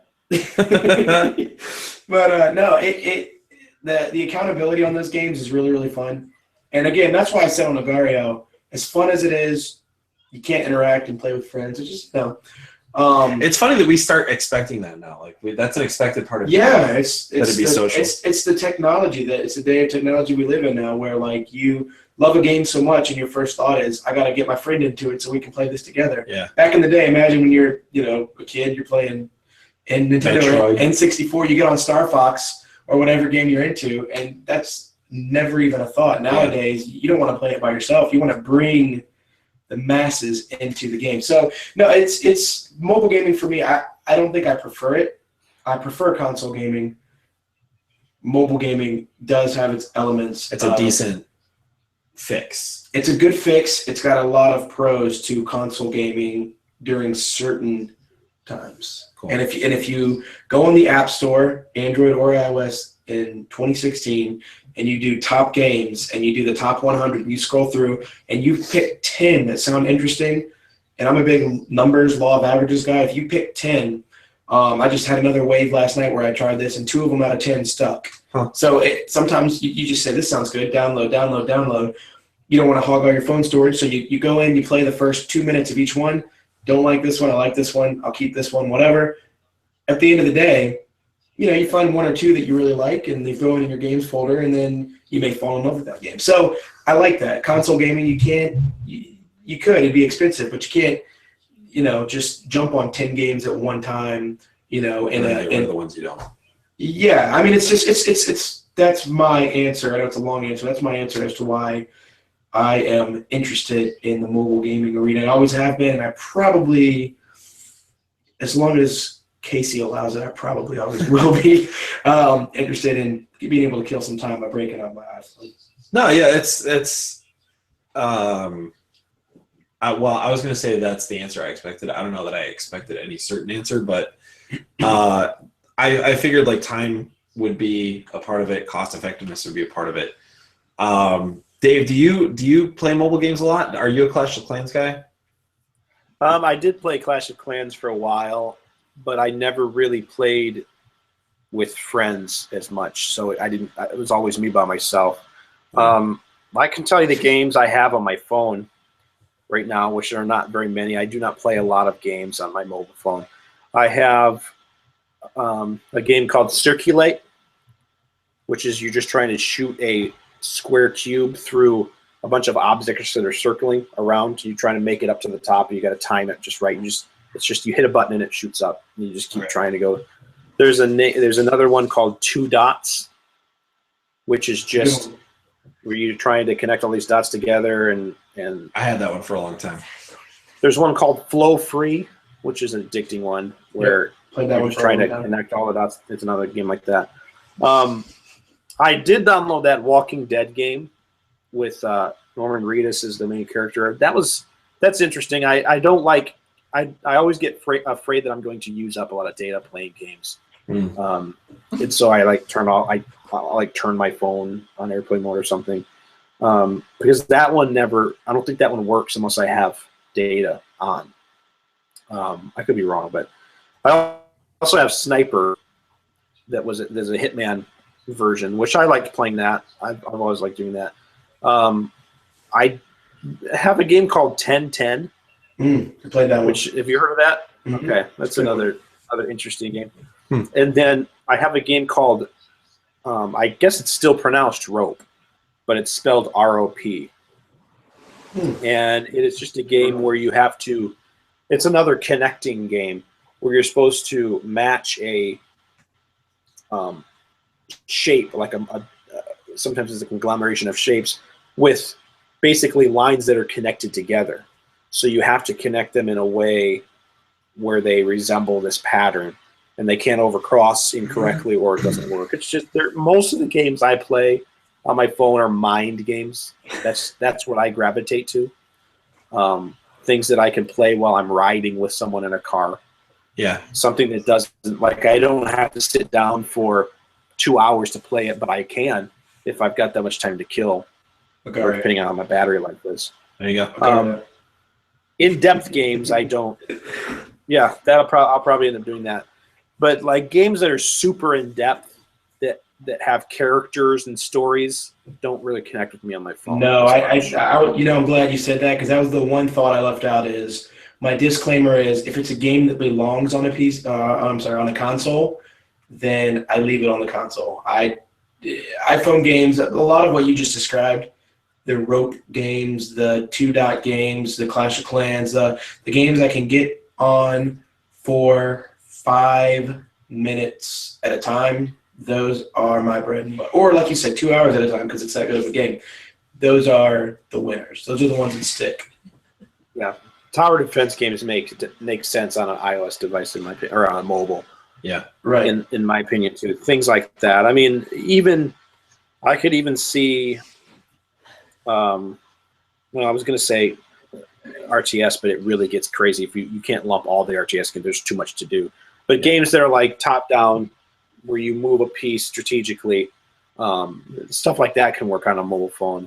I download things, different card games that I like that are not just like a deck of cards and you can play, like Hearts or something, but actual card games that are basically things like that. Like a game like a Risk. I play Risk on my laptop. Yeah, it's not the actual Risk, but it's a free version of it. I would play that on my mobile phone if I had it on my mobile phone. Also, if you're a poker fan, they have really developed some like Zyga, addicting. Yeah, that's one of them. Really good platforms for getting online and playing poker. And again, you can get on there.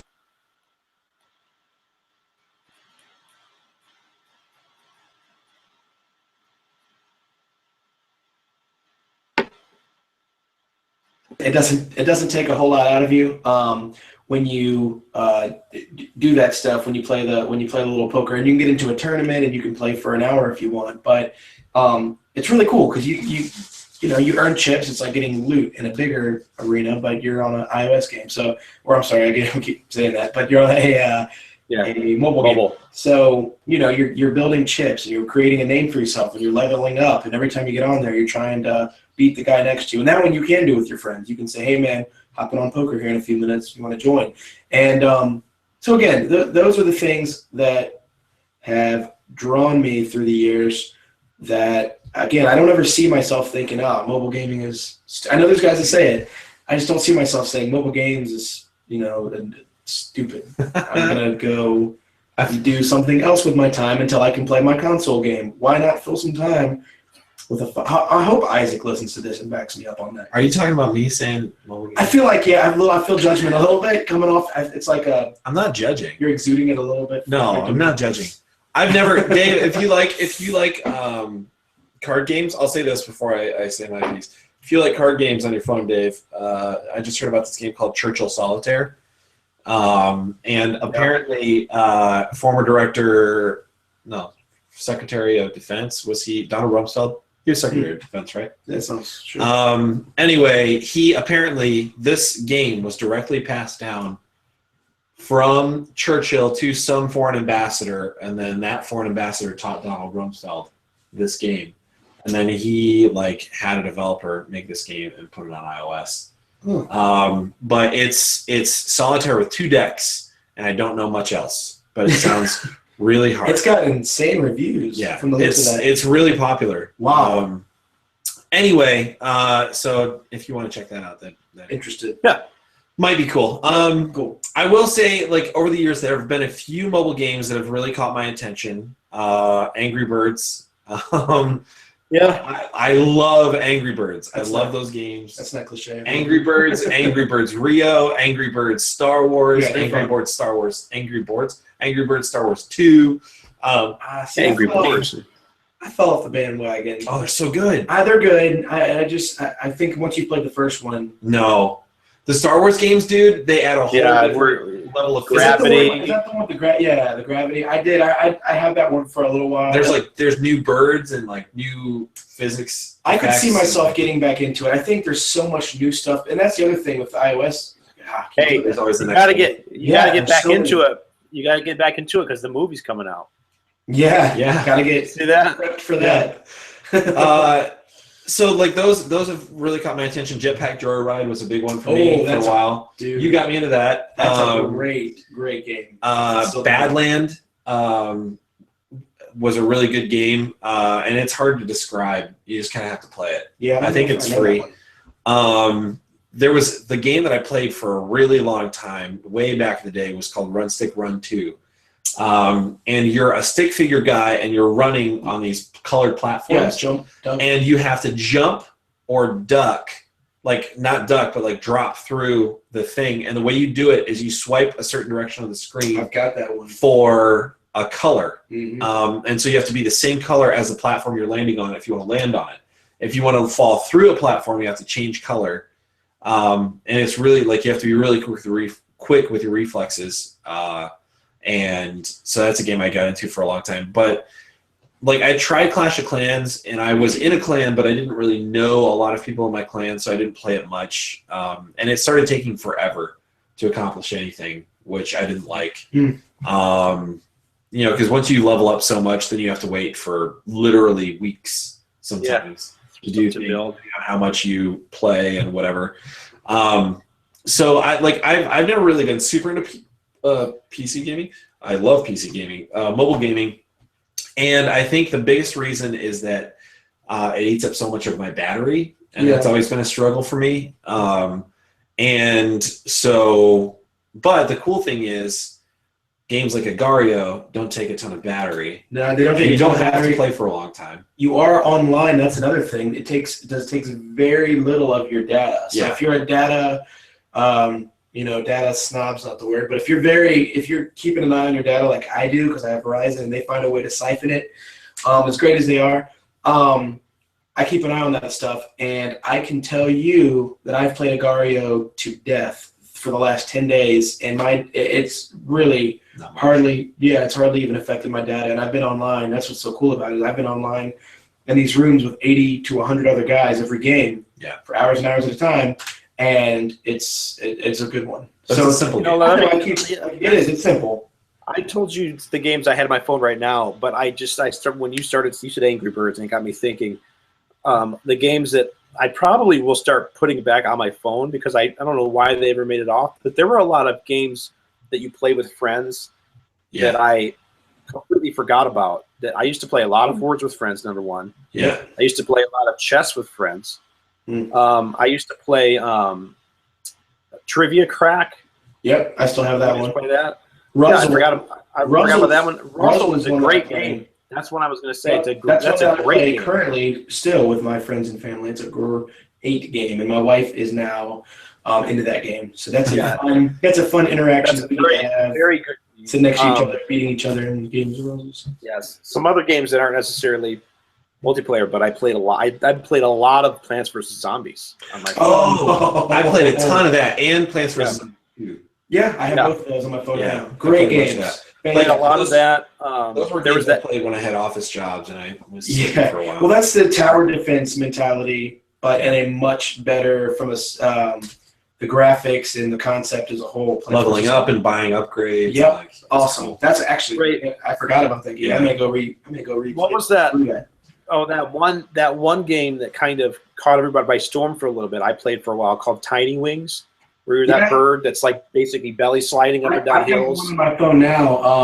Oh yeah, sliding on the hills. Yep. Yes. Yeah, I played that for a while. They've come out with one now. It's Tiny Wings. It's still Tiny Wings when you download it, but they've changed it.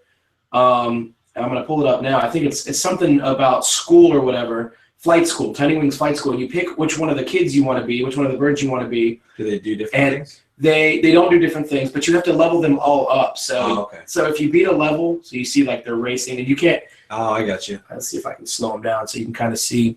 So you've got multiple birds, and those are your siblings. Those are your siblings, and you've got to race them like you would in Tiny Wings, but it's a racing element rather than just trying to get the best time. And then when you win the race, you star out of that level or whatever, but then you got to go back and play as the siblings, and then they've got to win the race too. It's really fun. It's cool. Yeah, it's Tiny Wings on steroids. It's really good. There's one that is not real. I mean, it's a mobile game, but it's more considered, I guess, a party game. But have you guys gotten together with a group and played Ellen's Heads Up? Oh, absolutely. Yeah. Game on your phone. Yeah. That's a good one. That's a real good one. That's fun. But then there's one that I have to ask too, which I have not played this in a long time, but I know both of you have. How much time do you think you both have wasted playing paper toss? Yeah, that's what I was talking about. No, well, paper toss is the with the balls and that's what you were referring to earlier. Yeah. You were talking about the airplane game, paper. We have to keep it alive because you introduced me to that paper toss. Forgot about that game. Haven't played it since 2000 and when I first got 11, 12, yeah, 10, I sit there forever. I was amazed at that game. And then you level up and it's like wind blowing fan is blowing 220 miles an hour and you have to throw it over here to get it to you have to throw it off other the screen and it comes back in. Yeah, it's awesome, man. That was a good one. That was a great game. So I don't do a lot of mobile gaming. I never have done. I know I'm talking about. Yeah, I mean, I've played, but whatever. It was always Candy Crush. It was always. I never got into Candy Crush. Not me either. I actually did. I have friends that love that game. My mom loves Candy Crush. There you go, Dave. She's always playing Candy Crush. You and Josh's mom, Candy Crush it up. She knows all the lingo, and she's like, I just whatever the thing is. Candy that yeah. And there's things you do in the game, and they're called certain things, and I don't know what that is, but all right. She loves it. So I haven't done a lot of mobile gaming, and I don't do a lot of mobile gaming. Isaac Ali, though, it's funny because like a lot of iOS games or mobile games also work pretty well on PC, it seems. And like you were saying, it doesn't always necessarily work in reverse, like PC or console to mobile. But so I do a lot of PC gaming, and he recommended a game called Crashlands to us a while back, and he was telling us we really need to play this game. And I was like, I don't really like iOS or mobile games. And he was like, well, it's on PC as well. Or he said it's also on Steam. And I said, oh, I'll check it out on Steam. And he got all like offended that I was going to check it out on Steam and not on mobile. But I don't prefer to play games on mobile. But Isaac would be mad at me, I think, if we had this discussion and I didn't mention Crashlands. So check out Crashlands. It looks and sounds awesome. Isaac was talking about it. The description is really long, so I'm not going to read it. But check out Crashlands. So I just think that's interesting. And again, if somebody's watching this on YouTube and wants to comment or whatnot, feel free. But I'd like to see if people agree or disagree or have other thoughts about playing games on mobile. Or whatnot. So that's what we wanted to talk about this week, which I think leads us into, Dave, Game Scoops 20 questions. Scoop! Dave gets so excited every week. So it's actually Dave's week. If you tuned in last week, because of Chad's baby situation, having a baby is what the situation was. Well, his wife had a baby, but he had to attend the event. Yeah. So he had a baby, and so we had to cut the podcast short 2 weeks ago, so we didn't do Game Scoots 20 questions. So we did 2. We did a bonus one. Didn't we get them both? No. We didn't. I don't think you and I, Dave, got we got Star Wars. I think you did. I want to say you did get Chad's. We did get Chad's? It was no. You did, but I forgot what it was. Interesting. Dave froze. Dave. Come back. Dave. We're just gonna sit here and wait for Dave. I'm back. Yeah, I was waiting for you. I was waiting for you too, on my side. We messed up on the fact that Disney owns Star Wars now, but they didn't own them then. Remember? Yeah. So that's how we messed up on that one. We got confused. We almost got it. We were pretty close. So it's Dave's week. Sorry, give you guys more credit. Game. I thought you got it right. I'm sorry. We don't like to lie to our listeners, Tyler. You guys got mine pretty quickly, and I wasn't sure that you were going to get mine at all. And I was impressed. Teenage Mutant Ninja Turtles, Turtles in Time. Yeah, that's the one I'm thinking of. That was a great game. That was great. Yeah. So it's Dave's week to pick the game. And so, Tyler, that means you and I are guessing the game. Okay. So for Tyler and anybody who may have forgotten how this works, this is how this works. We have each, between us, we have 19 guesses, and then we each get to name a game at the end of our guesses. That's the 20th. And we have to guess the game by asking yes or no questions. Bring it on. All right. So I'll start. Okay. So, Dave. Yeah. Was this game released before January 1st, 2000? No, it was not. All right. One down. I'm going to take some notes here for us. Okay. So you got the next question. Okay. All right. Dave? Yeah. Was this game exclusive to console? Yes. Oh, that's an interesting question because we haven't asked exclusive to console in general. Well, because we just had this whole conversation. Specific. We just had this whole conversation about mobile and PC gaming. Yeah. So I figured I'd ask that and just wipe out. That's a good dude. You know what? I try to bring a little something to the table. Nice work. All right. So this was a console exclusive to game. console, and it came out after the year 2000. All right. Cool. After January 1st. Cool. Dave, was this game released post? No. Nope. I'm going to change that question. Dave, is this game a first-party game? No. All right. It is not first-party. Okay. David Elizabeth Mann. Nope. Nope. That's not it.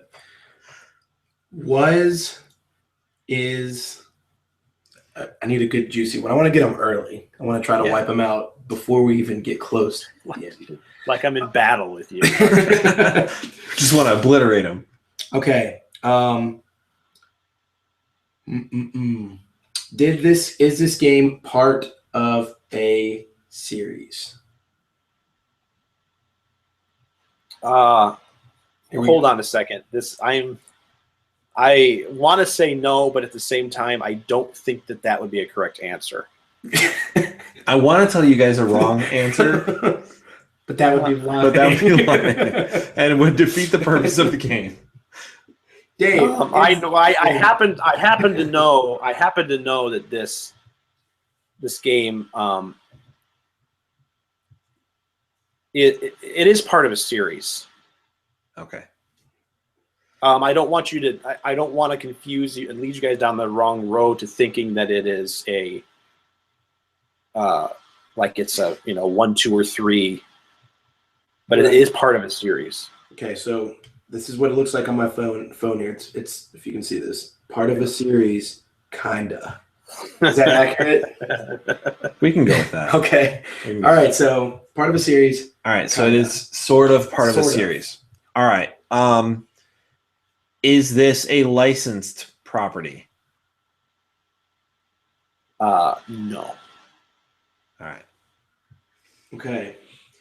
It is not. So it's console exclusive, not a licensed property, but sort of part of the series. Post 2000. Forgot how to spell license. Okay, here we go. It's time to get a little bit more specific. Was this game released prior to 2010? No. Okay.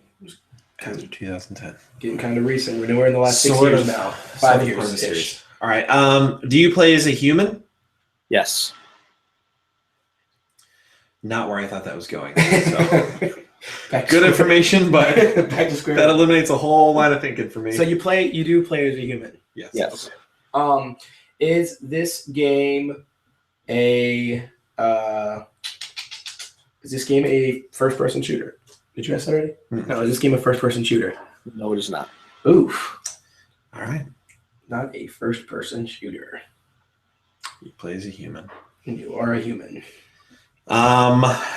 Why is it that if we play as humans, we all just automatically You gotta have a assume gun. it's a shooter? Start shooting people. We're if you're such human. violent people, we Yeah. humans. All right. Let's see. What are you doing if you're not shooting people? Why are you playing a game if you're not shooting Why are you things? even It isn't. It's not a first-person shooter, is what you asked. Oh, so we shoot things. We just got a free answer there. Wait. You It's said it's not not a a first-person shooter. But what But we probably are still shooting things in this game. That's what just came out of that on accident. We weren't trying for that. should I capitalize person? Yeah. Not a first person shooter. All right, let's see. Well, I don't want you to think. I didn't. I'm not saying one way or the other, but you literally just said, "What are you doing if you're not shooting anything?" That's Which true. is not what you asked. Did We say made that. assumptions. Okay. Yep. We should make assumptions. All right. All right. Let's see. Dave, is this was this game exclusive to No. Man. So many different directions to go with this. This is a breaking point right here, though. We can nail it in Yeah. the next question or two. Was this game exclusive to? I want to ask if it was exclusive to one console because that would tell me that it was at least exclusive Yeah. to one. But I also don't want to waste a question being general. Because it'll be like, So I want to no. ask, like, was it exclusive to this specific console? And maybe we get an extra answer. You know, If you ask, let me say this: if you ask if it's specific to a console, and the answer is yes, then you know. If the answer is no, then you have more than one console. If you ask if it's exclusive to consoles, and exclusive to one console, sorry, and the answer is yes, then you don't know which one. But if the answer is no, then you know it's cross-platform. right, but if I ask about a specific console, and it You ends still up have two being other that- options. Well, we No, don't- but Well, I mean, if it if ends I up asked- being that, then you nailed it. Yeah. Right. So, man. All right. I'm just going to go middle of the road here. Was this game, is it or was it exclusive upon release to one specific console? No. Okay. It was not an exclusive release. cross-platform. Okay. This will be question 10. Yes. Okay. Man, this is kind of, why does it seem? It seems tougher when you're participating than Right. when you're listening. When you're listening, you're like, guys, it's so obvious. It's a given. Yeah, if I was listening to this, I would already know it. But because Like, I'm what was the one you guessed? Oh, Crimson Skies. I was Crimson all Skies. over Crimson I Skies. knew that one. That But was in all a fairness, free game. I was a huge Crimson Skies fan, so I knew way ahead of time. Okay. On that note, you said you're playing as a human. Are you primarily? Are you operating a vehicle or are you on foot? Well, you got to ask one or the other. Oh yeah, that's right. It's got to be yes. Yeah. Okay, wait. Are you operating a vehicle primarily? No. Okay, so we're gonna assume on foot. We'll assume. All right. Well, let's see here. Not a first-person shooter. Not operating a vehicle. No. You play as a human. After 2010. Part of a series, sort of. Console only. Sort of part of the series is still throwing me off a little bit. You'll totally understand when you find out what the game is. Yeah. I hate those. So this isn't a Mario game because that would be like that's a first person. Well, yeah. Not first person, first party. It's not a licensed property. Well, So and this it's not is an exclusive. original Yeah. video game. Let's see.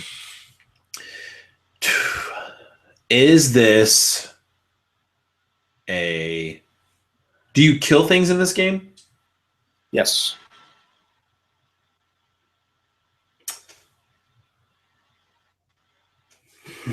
Okay. Kill things. Do you have an idea? I had a thought of where he might have been going with a couple of these. Well, we can talk. We can talk about it. Yeah, I know. I was just thinking. It's not like you're going to tip him off and then he's going to change the... Well, I'm thinking of... Okay, let me look through these. So I'm thinking of Battlefront, for example, hypothetically. Battlefront is It's not a first-person shooter. No, Battlefront is... Oh. You can play third person, but it is a first person. Yeah. Yep. I'm focusing way too much on part of a series, kind of. Okay, And that's all right. licensed property too. Okay, forget all of that. So we know it came out in the last 5 or 6 years. So I'm gonna really try to narrow this down. Is this game a game that has come out since January 1st, 2014? No. All right. So between 2010 and 2014. Okay. All right.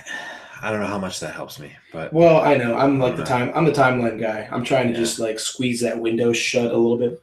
yeah. You're on question 13. Yeah. Okay. Okay. So you kill things, not a first person shooter. Sort of part of a series. Oh no. No, that would not be it. I'm not gonna. I don't want to give out too many hints, but I was hoping you had an aha moment because I know Josh. I'm not sure if Tyler will have. I'm pretty sure he will, but I know Josh would have an oh yeah moment. I'm like, what? How does that? How do you say that? Man. All right. Let's see. It means you're overthinking it, probably. It probably does. If Dave, is this a 2D game? No. Maybe I just wasted a question there. I don't know. Interesting. Okay. Well, it's not a side scroller or a Right. what else? Can I think of someone? Or some other Other type things. of 2D game.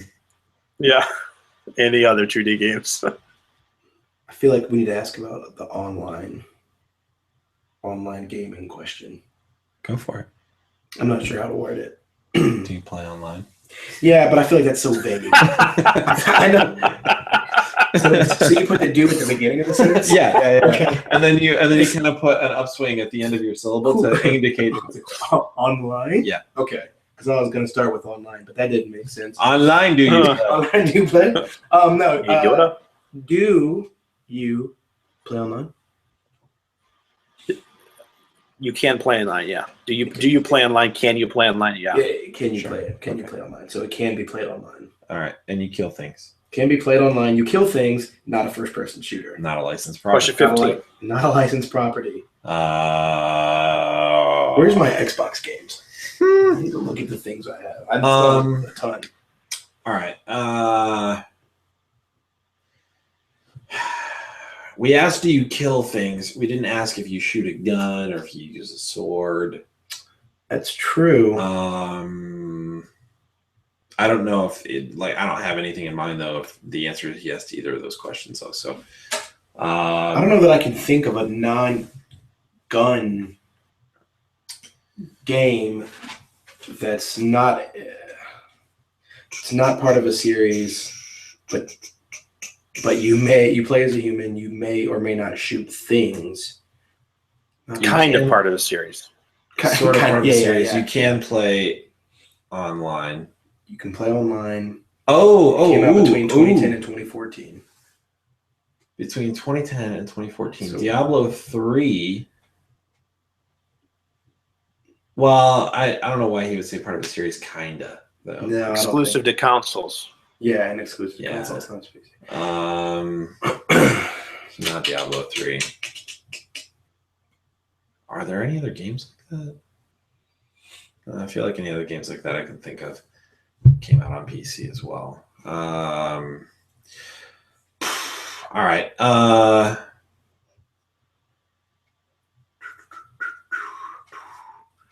Is this?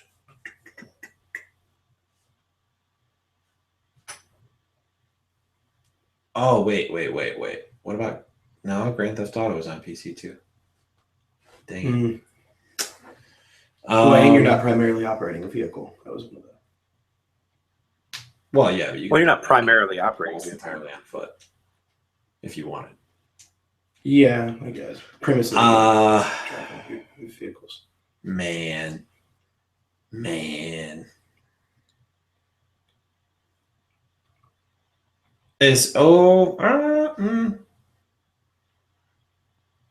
Fallout is definitely part of a series. Mm-hmm. Skyrim is definitely part of a series. So it's Grand Theft Auto. Grand Theft Auto is definitely So- part of a series. Is it? Yeah. Oh, interesting. Yeah, there have been, believe it or not, 5 of them. Oh wow, it's great. Okay. Man, I like this is where I'm like, I don't want to waste questions, but I also want to keep it moving. Okay, so do you in this game that we're speaking of that came out between 2010 and 2014 on multiple platforms where you play as a human and it's not a licensed property and you don't primarily operate a vehicle, and all the other things that we said and it's not a 2D game. Do you and you kill things? Are you killing things with guns in this game? Yes. It's That's guns. question 15. So it's not a first-person shooter. 5 doesn't questions. It doesn't mean you're not killing. You're killing things. You're killing things. We don't know. I mean, it could still be people. It could be people, but you're But doing it's it not with a- guns. You're doing it with guns, and it's not a first-person shooter. Right. So it could be a third person. Right. Game. Third-person game. Could be top down. But is that going to give you an aha moment if that's the game? If it's top down, Yeah, no. because we know that's one of our free hints is that it's going to give. Just Cause 3. Well, again, that's definitely part of a series. Definitely. It's kind of, Like there would be no question. is it the 3 that would do it? That would tip you off? Yeah. So you're using a gun, It's not Far Cry because that's first person. and it's there's just a couple. Well, No, we asked if it was a first-person shooter, and I wouldn't say the Far Cry is necessarily only well, it's definitely also a first-person shooter, but it's like it's other things, so it's not Far Cry. It's also part of a series. Also, definitely part of a series. Man, this is interesting. there's that Transformers game that came out. I have No, idea. because he plays a human. Plays a human in this game, What do you play as? and you're not operating a vehicle. Oh yeah. Why Travel primarily on foot. Mm-hmm. Primarily on foot. Dave's pulling for I us. think- can feel it. I think question 15, if we get to question 15 every time, that's where semi hints can be done. Not hints full blown, but just a recap of the important things that have been asked, like Primarily on foot. primarily on foot, you kill things with guns. Mm-hmm. It is part of a series, but kind of, it's kind of not at the same time. It is part of a series officially, but I didn't want to. It's really throwing me off. I didn't want you to get. Yeah, it's going to be a title confusing. thing. I feel. Yeah. Like. It's going to be a title thing. It's You would probably going to be like understand. the Vegas thing, where it's like Part of of the the part of a series, franchise. but sort of an offshoot. But see, to me, Fallout New Vegas is definitely part of the Fallout series. Right. That's how I see it too. Right, but I mean, it's not like one of the numbered games. Right. That's not what you mean, right? Not. It doesn't just have a different No. number. No. Like it's not like Assassin's Creed, the mobile game, is not part of the,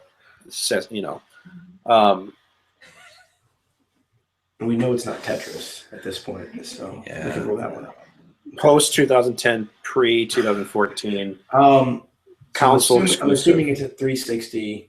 It's not an Xbox One game. Yeah, it can't be. Trying- It can't be prior to current that gen. one. Right. So yeah. So Xbox 360. So if we're talking PlayStation Dave, 3, he played this game on 360. Probably. if he played it, If he played it, but he probably did, probably. because that's what I would do. I would pick a game that I played. And do It's some not stuff. first party. It's not licensed property. Not first party, not licensed.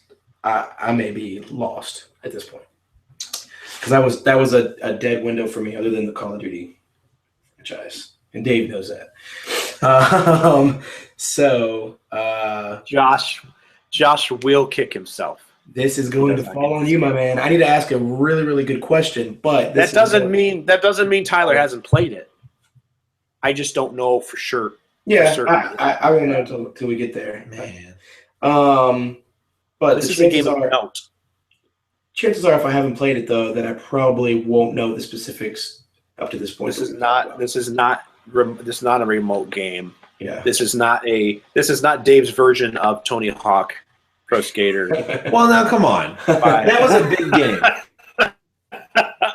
A big failure. No, well, I didn't. Yeah, but I didn't do Pro Skater 5.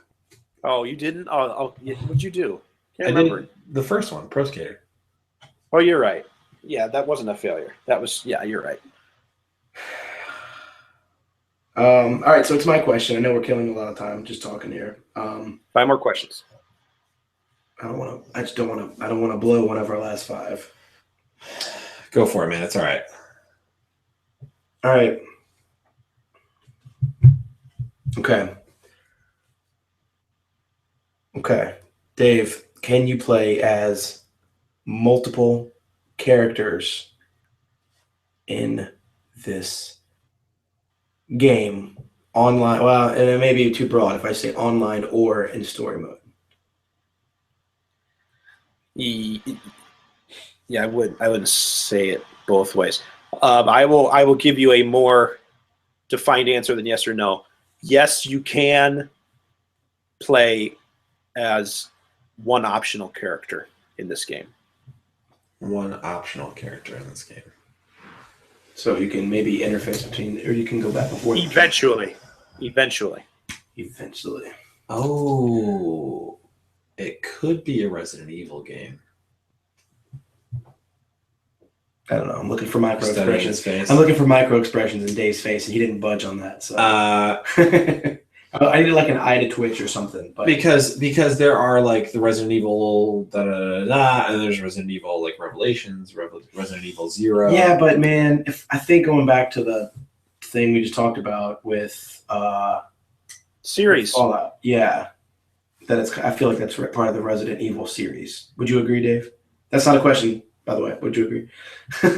Yeah, I definitely would agree. Also, isn't Resident Evil a licensed property when they got several movies out? No, the movies came from the video games. Oh, you're right. Yeah, you're right. Yep. Okay, well, it's not that. Man, that would have been great. That would have been my aha moment right there. That would have been super.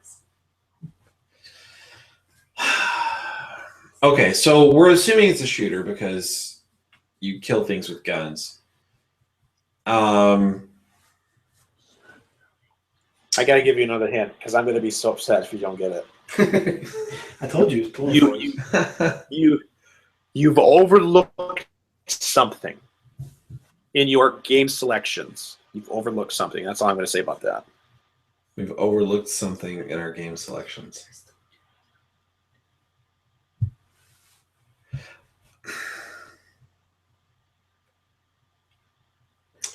Is this also? I'm assuming it's a shooter in some form or another. Is this also a horror game? I got to be real careful how to answer this without. It is not. It is not a horror game. There is an aspect of this game that can be a horror game. There's an aspect. There's an addition that can make it a horror game. Should I say that? That's probably too much. Hold up. Okay. Does that help you? It did a little bit. All right. I think it did. Okay. Dave. Let's try to word this.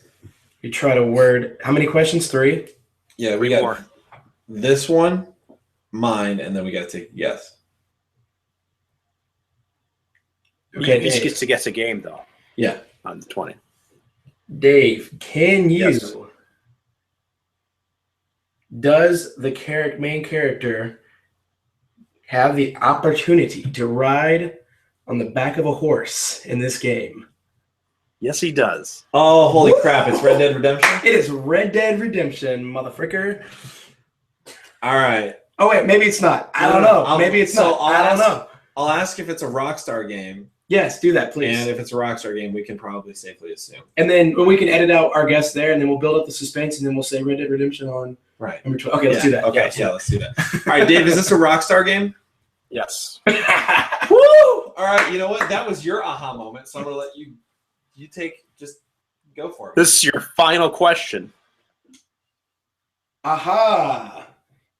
Alas, Dave, is this game Red Dead Redemption? Yes, it is. At the buzzer, dude, up top. Done. Nice. It's not. It's not part of the Grand Theft Auto series, but it is part of the Red Dead series. No, you're right. None of those games are like it at all. It all makes sense now, and you were right. It makes more sense now knowing what the game is than before. Yeah, I totally forgot that there was this is the one that didn't come to PC. Game. Yeah, I totally forgot there was an addition to the game that was like zombies or something. It was like undead. That's what got it. That's what got it for you. Yeah, that's definitely what. Yeah. All right. But you answered that honestly. I appreciate that because you could have said no if you were talking specifically about Red Dead Redemption, and we would have furthermore just been at a loss. And we got it at the buzzer. Good job. Hey, that's fun. How's that feel? Oh, it was. I'm not even. I feel good. I don't feel like I threw it. I feel good about my. No, it was a really. That was a really good. It was fun. It was a good pick. Nice. Good pick too. I loved that game. Cool. I spent so much time with that game, and I would have kicked myself. I knew you would be. I knew Josh. Would be mad. I'll tell you something funny about that game is I don't know how I had this gap in my knowledge about it, but I didn't know you could set a campfire to save your spot in the game. So I was so. What did you do? I was so pissed off. I would turn the game on and start at the same level by the saloon and whatever every time, and go back. Did you just never progress through the game? You would just play as far as you could and no, turn it off and start over? It had an autosave, but it wasn't. Would save missions. It would save things as I achieved. Oh, them, that's right. But I couldn't.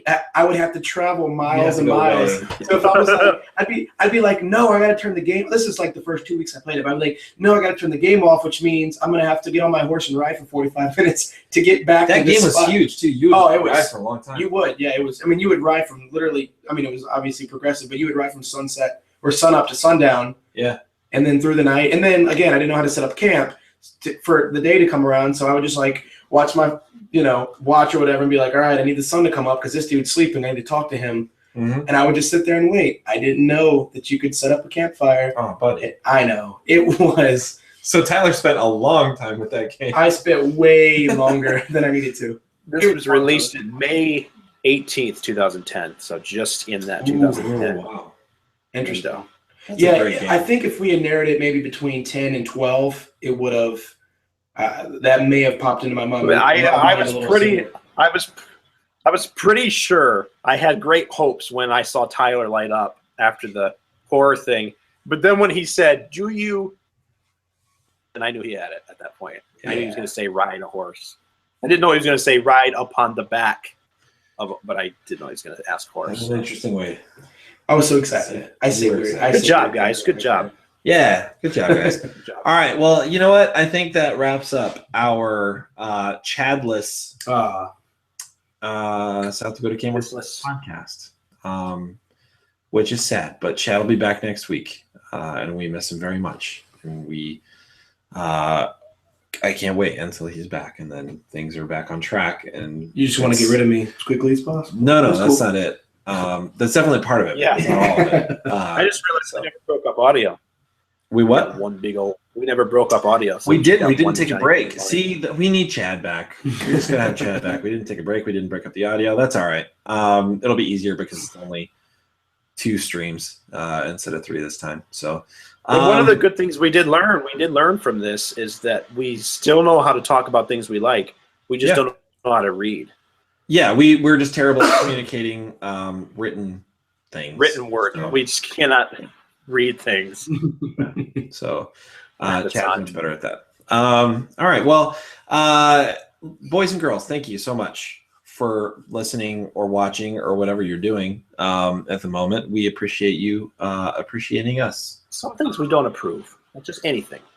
No. But, yeah. So again, real quick, if you like what you heard or watched, if you like what you heard or watched, head over to patreon.com/South Dakota Gamer. And you can toss us a few bucks if you'd like. And we'll do some favors for you if you would like. And it's cool. Like we're cool like that. So check that out. There's some cool stuff going on there. Check out our t-shirts. We'll post a link on the Facebook page again. And speaking of the Facebook page, head over to the Facebook page and toss us a like. And we will like you for liking us. And also, again, please be patient with us as we switch over our podcast hosting. This episode is going to get posted on SoundCloud. So we will have a link to it on the Facebook page again. And then as soon as we get the RSS feed and everything set up and you can subscribe, we will let you guys know. We're frustrated and we're sorry. So that's all I have to say. You guys got any final thoughts? I just want to say thank you for letting me be part of this awesome podcast. We're glad to have you. It was awesome being awesome podcast. That was good. I want to say, or more, I want to ask a question. Okay. This question is directed towards Josh. Whew. All right. Are you ready? Well, I think I am. How does it feel to be another year older yesterday? Listen, I was hoping this wasn't going to come up, and I got to do not everything. ready to field this question. If the listeners are confused now, or the watchers, and so I got to explain. The watchers, like the watchers, characters? Yeah. Mm-hmm. So I turned 30 today. Watchmen, isn't it? I totally screwed that up. Yeah. I turned 30 today, and I'm not happy about it. No. So I've turned 30. I've turned 33 times. So you celebrated the anniversary of your 30th birthday 3 times. Yeah. So that happened today, and it was a pretty good day. But I'm just not happy about being 30. But I suppose I'll get over it. Because I mean, technically, it was yesterday. Technically, by this point, it was yesterday. Yes. So that's the thing, and I feel okay. I feel about the same as I did when I wasn't 30, which is like a 10-year-old that still doesn't even know what it means to be an adult. So yeah. So all's well, we're good. I still feel like that. So young at heart is what I'm going to call that, and call it a day. So yeah. Fairy tales can birthday, man. Thank you. It's a big It day. can happen to you. Today's my if you're birthday. young. February 1st is my birthday, in case you're listening to this February 2nd or after. And if you want to remember to get me something for my birthday, for next year, or even a belated birthday present, I won't argue with that. Anytime, honestly. All year. Yeah. So yeah, Dave, that's how I feel. Excellent, man. Thank Thanks you, for Dave. asking. Thanks for Dave. asking. Oh, you're welcome. Somebody's got to do it. Yeah, I guess so. So that concludes it. That's it. That's all. That's everything. Thank you again, ladies and gentlemen, for listening. And until next week, when Chad returns, that's going to do it. We're going to go play some more video games. So we have things to talk about next week. Tyler, do you have a Twitter? Oh yeah. Do you want handle? do you want people to follow you? Do you want Social media or anything? No, I primarily use. He likes to be private. He's very private. No, I use. You're on Snapchat a lot lately. I get on Snapchat quite a bit. Yeah. Well, shout out your handle on Snapchat. My handle on Snapchat is TWM777. All right. If you'd like to follow my adventures, you are welcome to. Tyler does interesting things. TWM777 is also my. Sounds like a stormtrooper name. Yeah. That's how I look at myself. I'm just Right. another number in life. So also Instagram, same thing. TWM777. I welcome. Oh, I'm sorry. I changed my Instagram name. Ooh. Double shot one. I'm just kidding. Nope, that's gamer. Okay, so TW 777. Okay. Right? I feel like All right. that's maybe wrong. TW underscore. Don't follow me on Instagram, Snapchat. TWM777. Tell the people your Xbox gamer tag too. TW underscore May. That is my Instagram. TW underscore May. This is taking entirely. I'm so sorry. That's okay. If you must know my gamer tag, it's double shot 21. Sounds. And why don't you real quick? Why don't you tell the listeners who you have to thank for that wonderful gamer tag? Yeah. So I need to thank Dave Mann. You know what would have been really funny right there? David Elizabeth Mann. Is if you were like, Nope. I need to thank Josh right now because Oh, I should have done that. you should have. All right. Edit that last Yeah, part. that's I need, really Not quick enough. I need to thank Josh. Yeah, And- thanks. Thanks. Man, for No, I thinking need to thank Dave because he has always played as Bagel Dogs, as a lot of you know. And when I was trying to think of a new gamer tag, I was struggling hard. And I was like, well, let's think of some of my friends. And I thought of Dave. And he likes Bagel Dogs. And he made his gamer tag Bagel Dogs just because he likes Bagel Dogs. And They're delicious. And I thought, well, and as Josh and Cecilia know from visiting this week, I enjoy Starbucks double shots. And there's some wordplay there because shooting, Call of Duty, whatever. So double shot. That worked out pretty well. 21. Double shot is spelled, I have Casey in the background reminding me, it is spelled with a 0 in place of the O in shot. So it is capital DOUBLE, capital SH0 T21. Cool. You guys just like burped. That was a loud noise. That was like an Goodness internal gracious. come out your mouth. Now I'm That was just in the frustrated. chest. Don't when you type that in, ignore the What's burp. happening? The burp, You don't type the that. burp is not part of the gamer tag. All right, I'm done, guys. Thank you. Okay. Thank you so much All right. Cool. for letting me see all that stuff. Josh, I believe yours is still Bandy_man. Yeah, if you want to find me, I'm on Twitter and Facebook. Facebook.com/bandyman, bandy with 2 E's, and Twitter is bandy with 2 E's _man. And do you know why Tyler was changing his gamer tag? Because you can do that on Xbox. Hey, And you still can't do that on PlayStation, which is not okay. Shuhei, let us change our name. mine is the Bagel Dogs because, like Tigger, I'm also the only one. The only one. And you can find me on Twitter. Dave as the likes Bagel Twitter. Dogs. All right, I guys. say things. Dave does say things. Sometimes he says things to people, and sometimes he just says things in general. I say things, a lot of things to myself, me and Jethro. Yeah. All right. Now I'm really curious about Jethro now. Is Jethro a real person, or are you doing a bit? A bit. Yeah.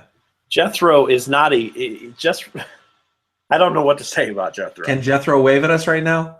Jethro cannot wave at us right now. Okay, so it's a bit. Are Are we going to leave that a mystery? We're going to leave that a mystery. we gonna Jethro has been maimed. Are we gonna assume that Jethro is not an animal? Maybe Jethro has been maimed in a horrific car accident and he cannot wave physically. All right. Well, Jethro is going to remain a mystery. I think it's more fun that way. It's kind of fun, actually. Yeah. Okay. Cool. All right. I'm just going to imagine what I think Jethro's like. Okay. Well, this was the longest outro ever, but thanks Yes. for listening, everyone. And if there's, until well, go ahead. What? You got something? I know. I was just gonna. I was just gonna say, if there's nothing else to say, I was gonna say Then something. do it. Okay. But yeah. I don't know if you're No, I was done. just gonna say until next week. We're done. And Oh, you can adios. say your thing. I was gonna say something like this. Starts with peace Mm-hmm. of birthday cake. For you. Yeah, we have ice cream cake. I got like some bread and some peanut butter and jelly. Yeah. All right. Actually, you know what? I'm Do your... going to Taco Bell. Okay. I'm going to Taco Bell right now. All right. Oh, he's gone. Awesome. He actually left. That is the Okay. best sign off ever. All right. I'm not even gonna. Okay. Hey, we're going to play Rocket League. All right. That's it. Maybe.